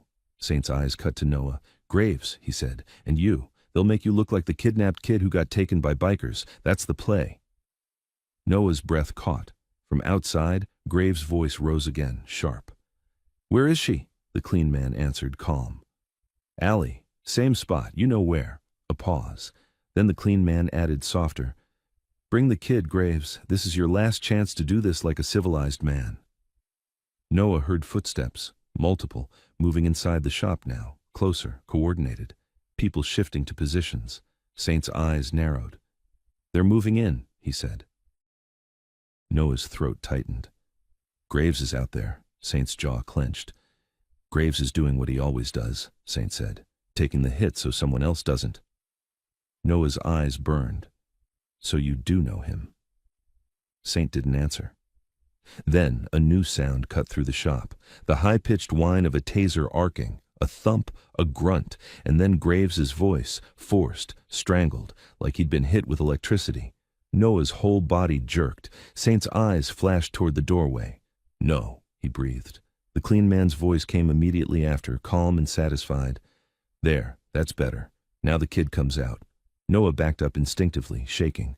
The office door creaked, slow, a silhouette filled it. Not Graves. The shotgun man was back, barrel raised again, expression cold as rainwater. He aimed directly at Noah. "Kid," he said, "walk." Noah's lips trembled. "No!" The shotgun man's finger tightened on the trigger guard. "Walk!" Saint's voice cut through, sharp. "Don't touch him!" The shotgun man didn't even glance at Saint. He stared only at Noah like Noah was a package and the office was a delivery bay. Noah's eyes flicked to the intruder taped to the chair. His mouth was bloody, but he was watching the doorway with the intensity of a man waiting for his paycheck. Noah swallowed hard and took a step back. The shotgun man stepped forward, and at that exact moment, the overhead lights flickered back on. Fluorescent white flooded the shop. Cameras clicked softly as they rebooted, little red LEDs blinking awake. Noah froze in the sudden brightness, feeling exposed. The shotgun man smiled, just a little. "Smile for the camera," he murmured. Saint's eyes went to the ceiling corners. "They're live," he said, voice tight. Noah's brain raced. If they filmed this, if they recorded Noah walking out, they could make it look like he went willingly, or that the club took him. Then the clean man's voice came over the shop's PA system, like he owned the building. "Attention," it said, smooth, amplified. "This is law enforcement. We have a child in danger. Do not interfere." Noah's blood went ice, because now it wasn't just men in the dark. Now it was the system, speaking through speakers, wearing authority like armor. The shotgun man gestured with the barrel. "Walk," he repeated. Noah took one shaky step forward, and Diesel launched from the shadows like a missile, slamming into the shotgun man's leg with a savage bite. The man screamed and fired instinctively. The blast blew a hole into the ceiling tiles, raining dust and insulation. Noah flinched hard, hands over his head. Saint roared, ripping against the tape, muscles straining. The cabinet shifted a hair. The green light on the device flickered, and deep under the office floor, something clicked. Not a beep, a mechanical click, like a second trigger being armed. The click came from below, solid, mechanical, final, like a latch dropping into place. For one breath, everyone in the office froze. Then Saint's eyes went wide. "Secondary," he snapped. "They've got a secondary." Noah didn't understand the word, but he understood the way Saint's voice changed, sharp with real fear. Graves' voice echoed from somewhere in the shop, strained and low, like he was fighting to breathe. "Noah, don't move!" The PA crackled again. The clean man's voice rolled through the building, smooth as syrup. "Easy, everyone. We're here to protect the child." Noah's stomach turned. Protect. The shotgun man was down on one knee, Diesel clamped to his calf, snarling and shaking like a machine. The man screamed, trying to pry the dog off with one hand while keeping the shotgun from slipping. Another man, hood up, appeared at the office doorway with a pistol now, not suppressed, and pointed it at Diesel. "No," Noah shouted without thinking. The pistol raised. Saint's voice hit the room like a whip. "Don't shoot the dog!" The man hesitated just long enough for his eyes to flick toward Saint, like he'd been trained to obey him, and hated that he still did. That hesitation saved Diesel. It almost killed Noah, because the second the pistol man's focus shifted, his gaze found Noah again, and his expression hardened into decision. He stepped in. Saint strained against the tape, teeth bared, shoulder muscles standing out like cables. "Noah, get down!" Noah dropped instinctively, but not behind cover. He dropped forward, crawling toward the desk where the flashlight beam still spun in slow circles. The green light on the device at the cabinet base flickered again. A tiny red pinprick appeared beside it, another LED waking up. The secondary trigger.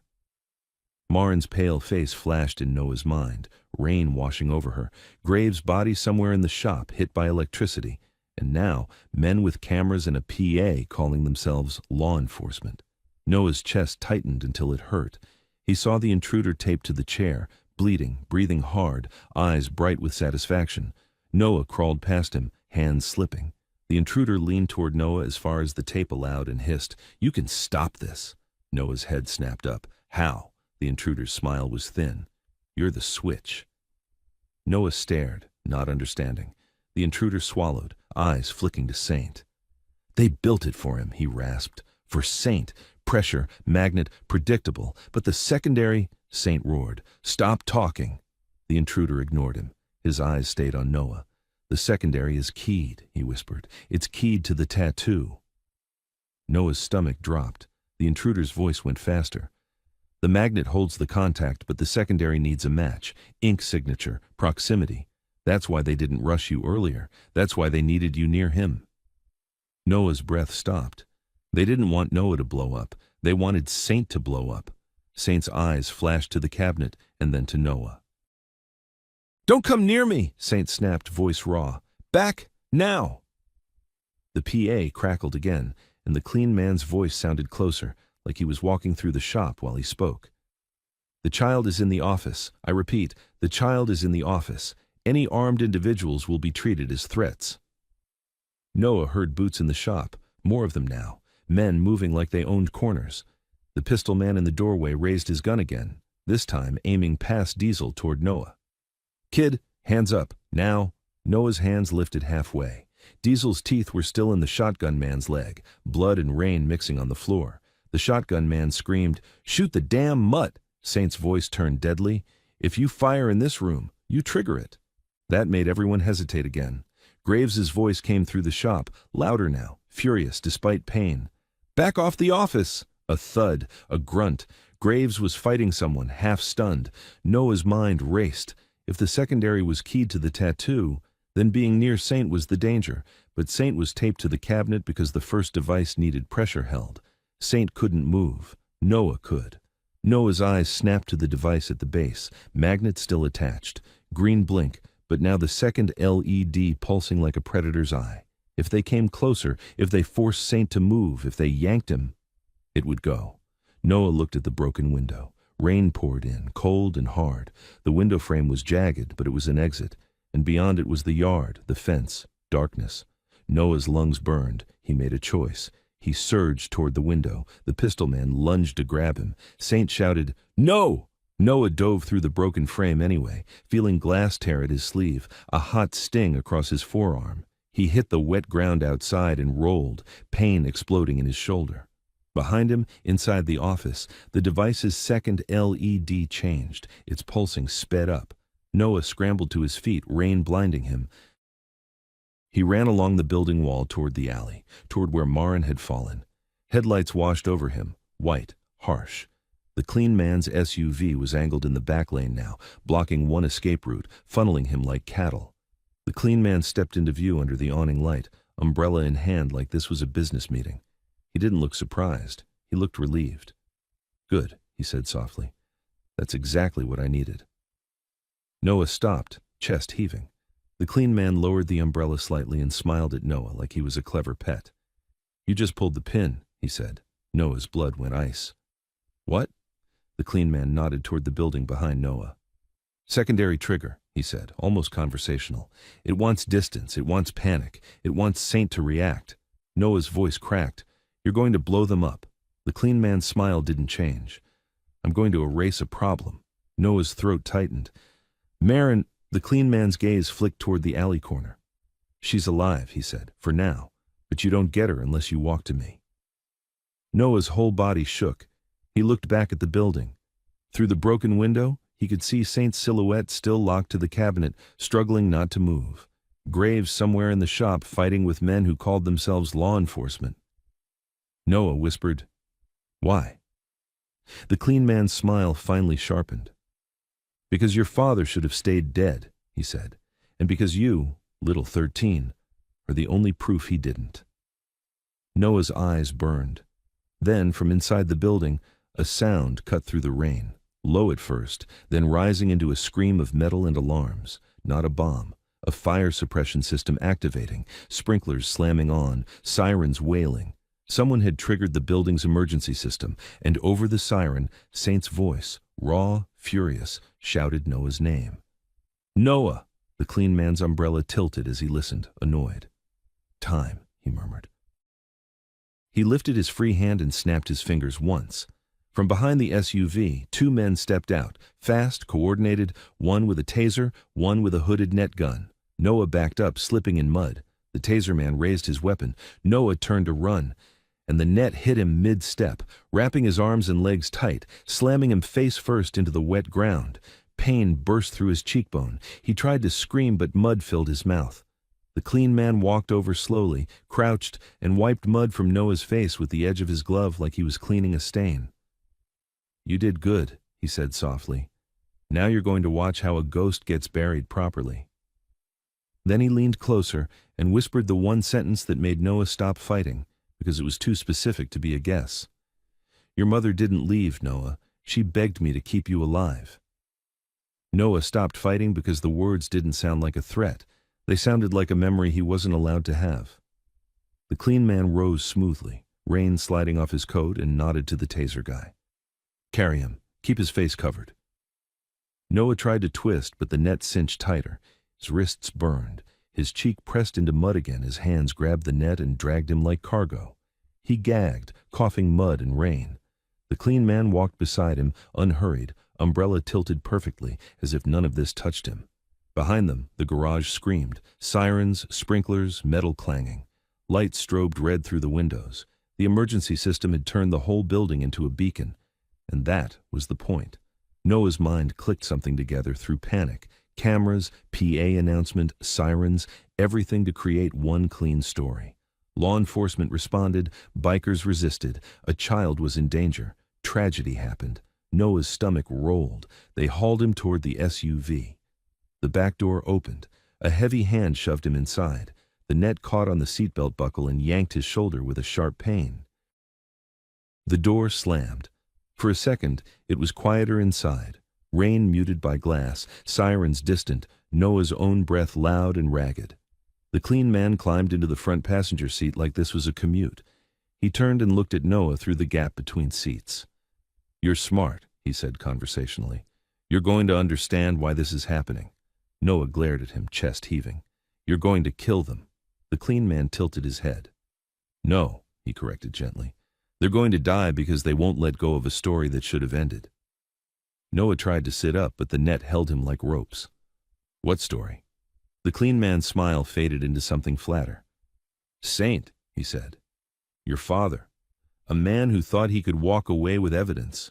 Noah's throat tightened. "He's alive."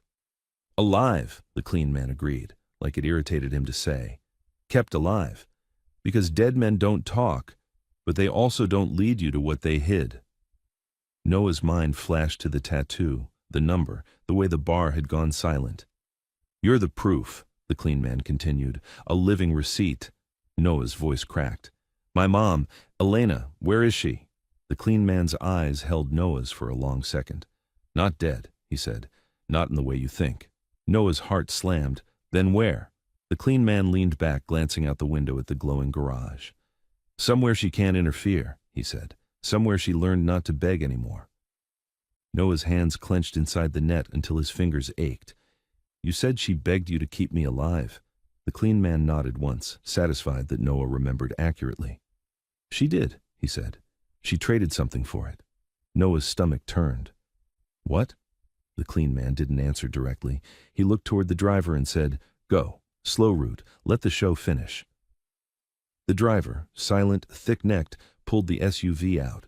As they rolled past the alley mouth, Noah caught a glimpse of Maureen. She was still where she'd fallen, half in the rain, half under the awning edge. Her chest rose, shallow but real. A man in a hood knelt beside her, pressing something to her side, not helping, controlling. Noah let out a sound through the net, half sob, half rage. The clean man glanced back. "She'll live," he said, "if Graves behaves."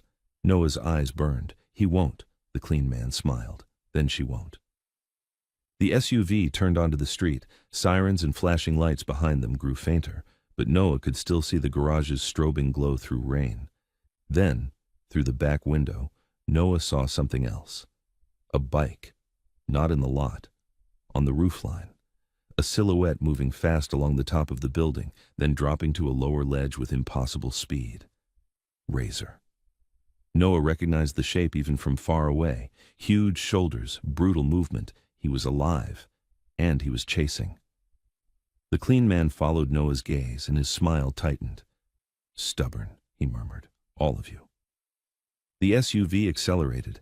Noah's head hit the seat as the speed increased. The net tightened. He tried to roll, to breathe, to get even one arm free. No use. The clean man turned in his seat slightly, studying Noah like a specimen. "You want to know what your mother traded?" he asked. Noah forced the words out. "Yes." The clean man's tone became almost clinical. "She gave up Saint." Noah's heart stopped. "She thought," the clean man continued, "that if she gave him up, I'd leave you untouched, and for a while I did, because I'm a man of my word." Noah's voice shook. "She betrayed him?" The clean man's eyes narrowed. "She saved you," he corrected. You'll learn the difference. Noah shook his head violently. You're lying. The clean man smiled like he'd expected that. Then let's test it. He reached into his coat and pulled out a phone. Not a normal phone, rugged, encrypted looking. He tapped, then held it so Noah could see the screen. A video feed, grainy, high angle, the inside of Hawk Auto in tow. Sprinklers spraying, siren lights flashing, people moving like shadows through water. Noah's stomach clenched as he saw Graves on his knees, hands zip-tied behind him, face bruised, breathing hard. Two men stood over him like handlers. And in the corner of the frame, still taped, still locked, Saint. He was straining against the cabinet, jaw clenched, eyes wild. The secondary LED was pulsing fast now, a tiny, frantic signal. The clean man's voice was soft. Watch. One of the men on screen stepped toward Saint with a long tool, like bolt cutters or a pry bar. Noah's breath stopped. The man jammed it under the cabinet base. Saint shouted something. Noah couldn't hear over the muffled feed, but his face twisted into pure panic. The cabinet shifted, barely. The secondary LED flared. Graves, on his knees, lunged as far as his zip ties allowed, screaming, and the clean man turned the phone slightly away at the exact moment the feed shook violently. The screen went white for a split second, then cut to black.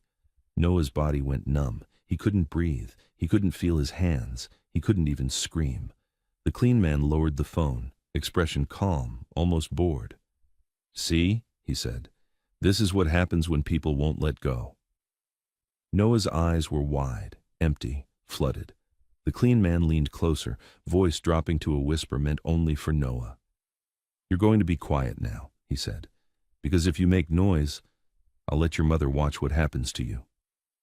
Noah's throat made a broken sound, and then, from somewhere outside the SUV, faint at first, then rising, the roar of motorcycles, not one, many, closing fast.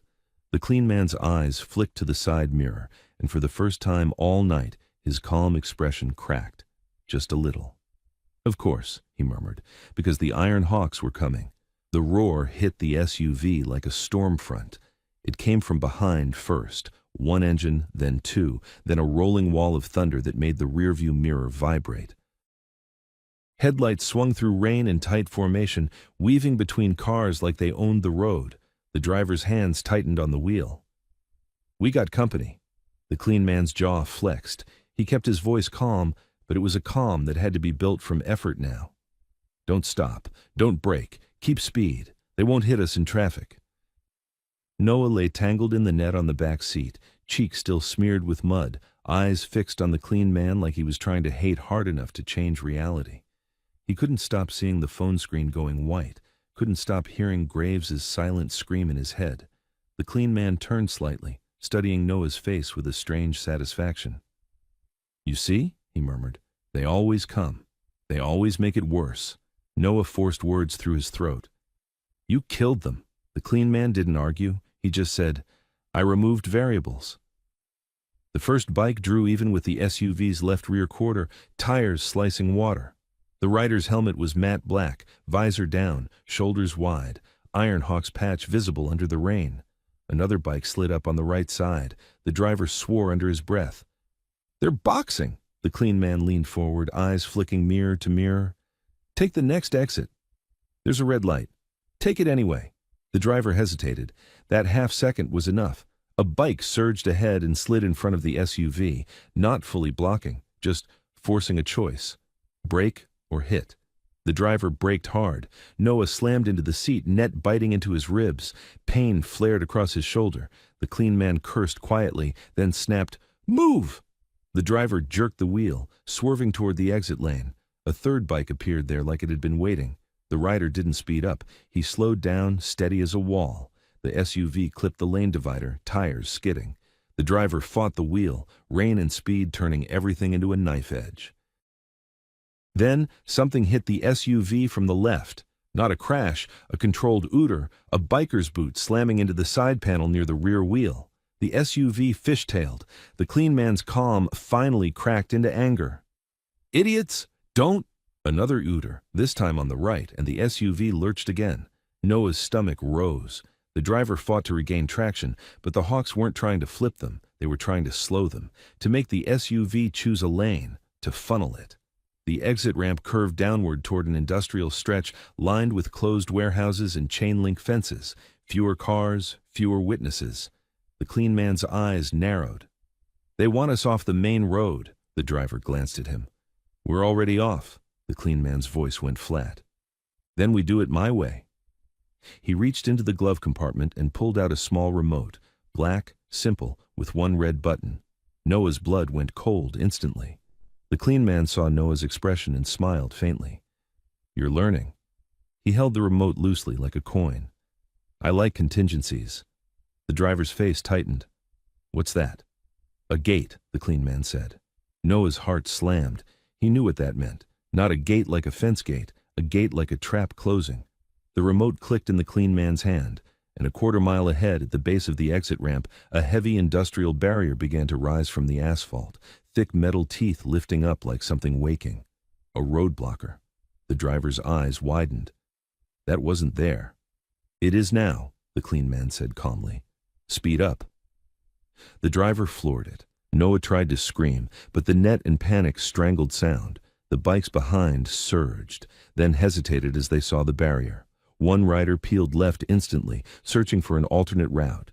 Two others stayed on the SUV's tail, committed. The barrier rose higher. The clean man turned and looked back through the rear window, eyes tracking the nearest bike like he was choosing. Then he pressed the red button. The barrier snapped fully upright with a violent mechanical clank. The lead biker, too close now, hit the brakes hard. Tires screamed on wet pavement. The bike slid sideways, sparks spraying as metal scraped asphalt. The rider dumped the bike and rolled, barely clearing the barrier by inches. Another biker behind swerved, clipped the fallen bike, and went down in a violent tumble. Noah's breath stopped, but the hawks didn't stop coming. Two bikes peeled off and shot along the shoulder, aiming for a service road that ran parallel to the ramp. They disappeared into the rain and reappeared ahead through a gap in fencing. They were adapting. The clean man's nostrils flared. "Persistent," Noah's voice came out broken. "They'll get me." The clean man looked back at him, eyes cold. "No," he said. "They'll get themselves killed trying." The SUV blasted past the barrier and into the industrial zone, tires throwing water. Warehouse lights flickered in the distance. Then, through the rear window, Noah saw one bike that didn't swerve or slow. It came straight through the gap between barrier supports like it had been measured, planned, rehearsed. The rider leaned low, threading the impossible line. For a second, the iron hawk's patch flashed in the rain. Then the rider came alongside the SUV's back door. Close enough for Noah to see the helmet, close enough to see the shoulders. Razor, alive. Noah's throat tightened around a sound. Razor lifted one hand and pointed, 2 fingers, then jabbed toward the rear door seam, a signal, a plan. The clean man saw it too. His head snapped toward the driver. "Lose him." The driver swerved. Razor matched the move like he was welded to the SUV. The clean man's face hardened. He leaned forward, opened the center console, and pulled out a syringe in a plastic case. Clear liquid inside. Noah's blood went ice again. The clean man smiled slightly. "We're done with drama." He twisted in his seat and reached back between the seats toward Noah, syringe in hand. Noah tried to kick, but the net held his legs. The needle came closer, and then the rear side window exploded inward, not from a bullet, from a punch.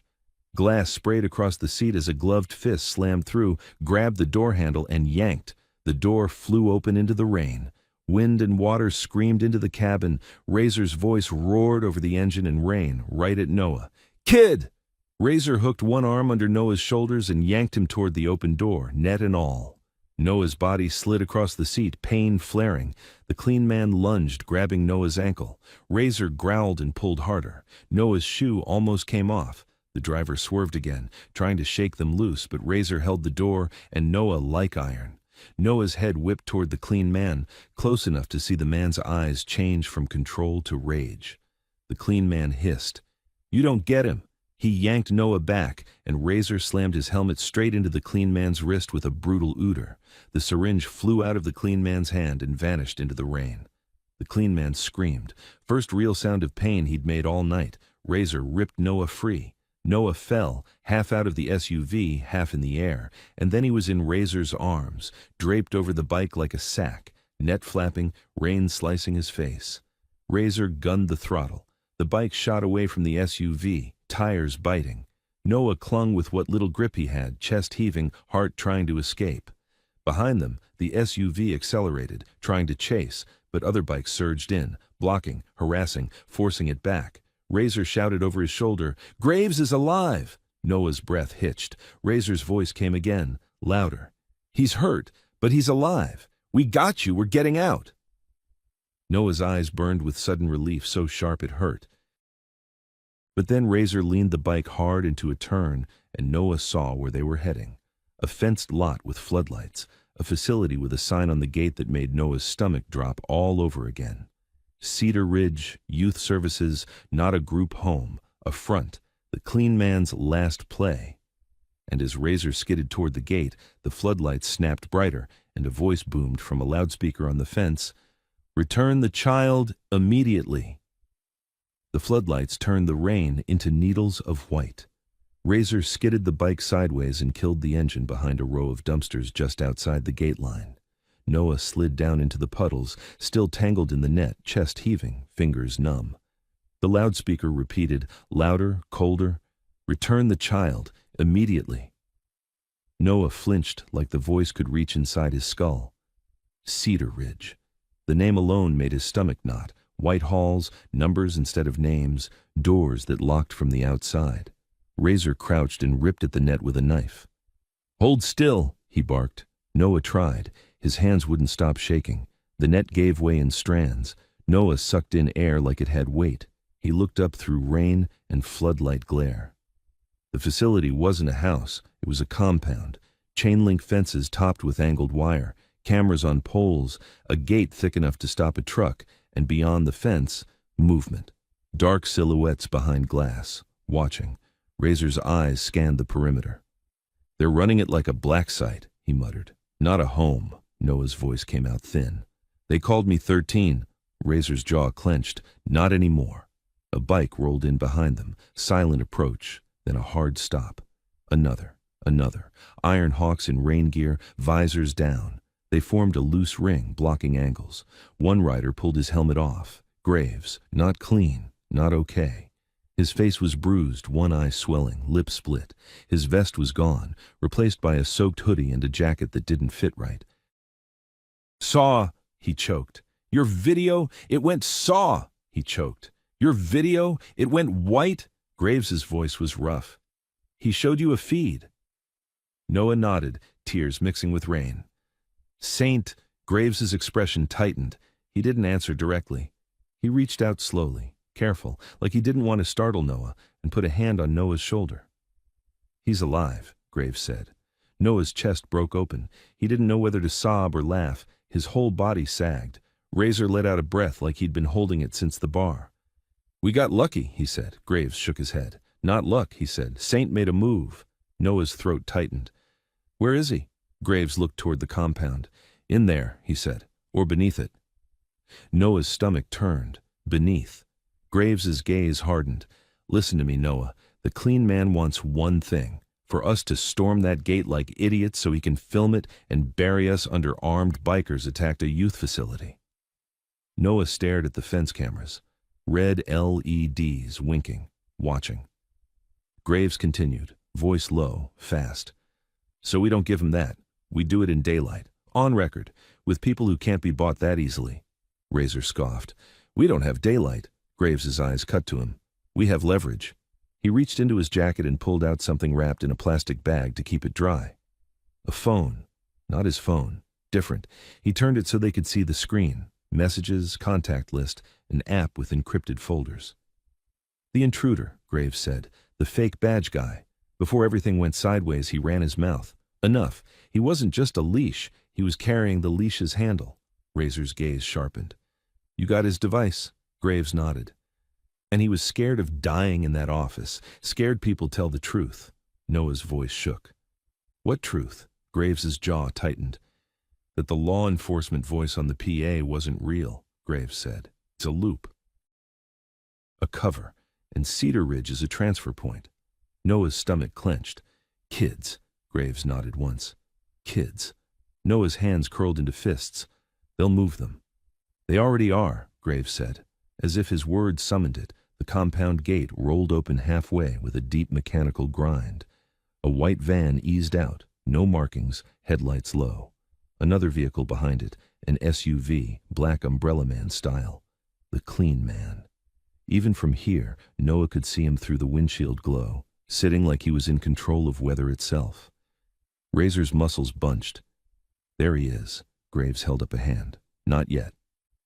The van rolled toward the road. Noah's eyes tracked it, throat tight. They're taking someone. Graves' gaze didn't leave the vehicles. They're taking evidence off the board, he said. He tapped the phone screen, opened a folder, and shoved it toward Razor and two other riders. There, Graves said. Routes, schedules, coded names, a ledger. If this is real, and it is, then we can force a federal response. Razor stared at it. Tonight? Graves nodded. Tonight. A rider asked, Who do we call? Cops here are compromised. Graves's eyes went cold. Not local. He swiped again and showed a contact thread. Numbers, names, a task force header, an email chain. The intruder wasn't bluffing about one thing, Graves said. He's connected. He's been running this under the table. But he's not top. He reports. Noah swallowed. To who? Graves's mouth tightened.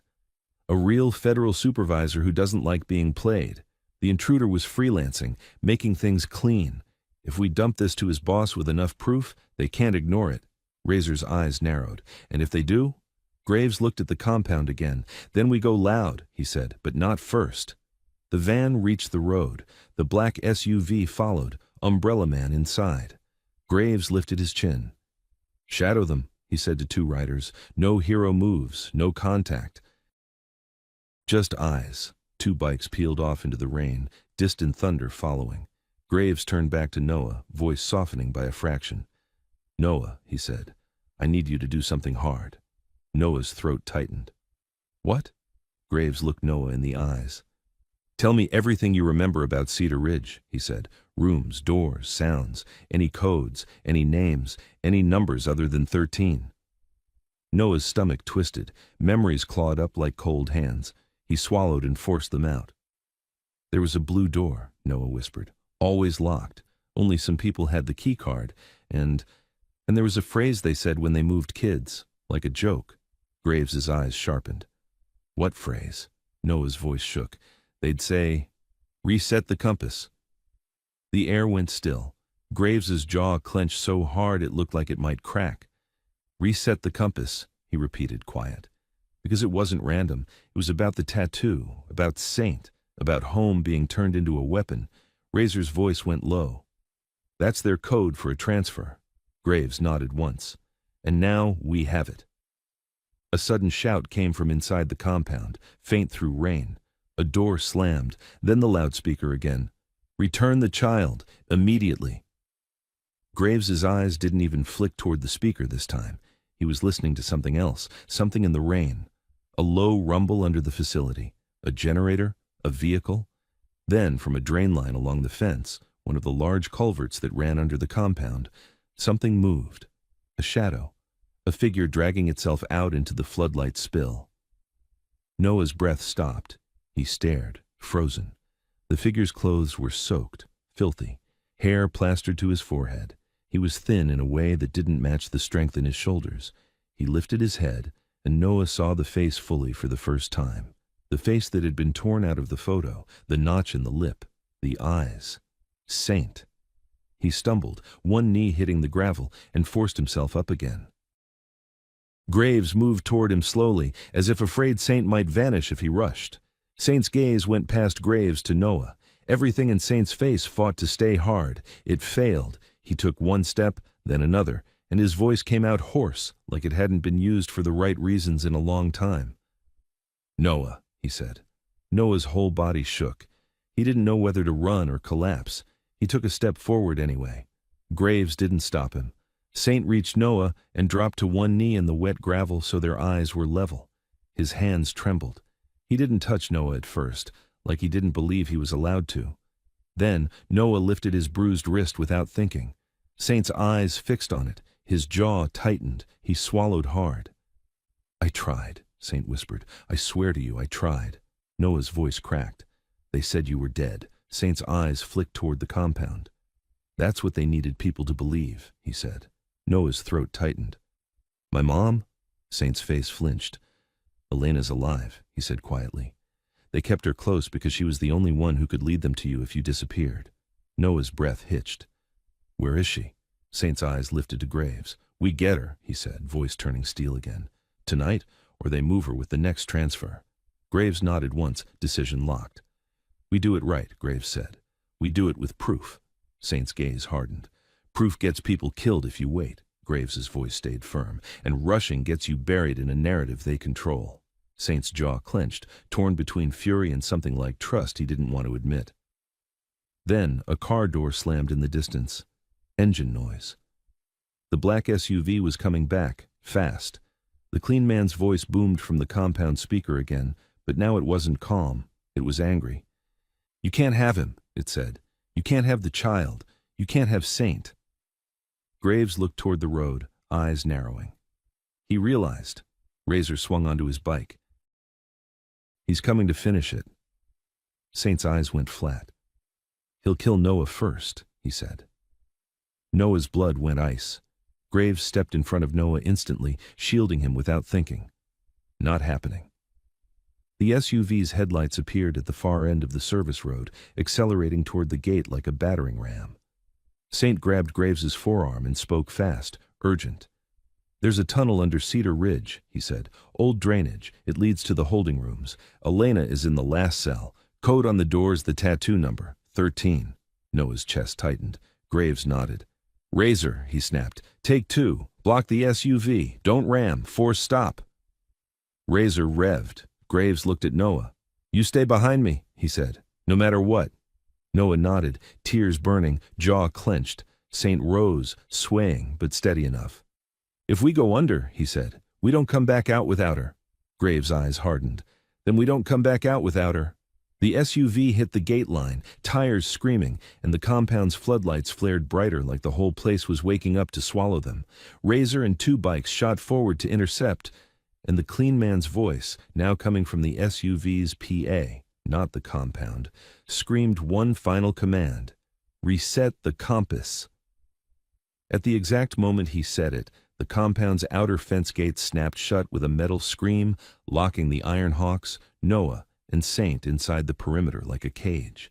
And from the ground beneath their boots, a hidden hatch near the culvert popped open, automatic release, revealing a dark stairwell leading straight down into Cedar Ridge.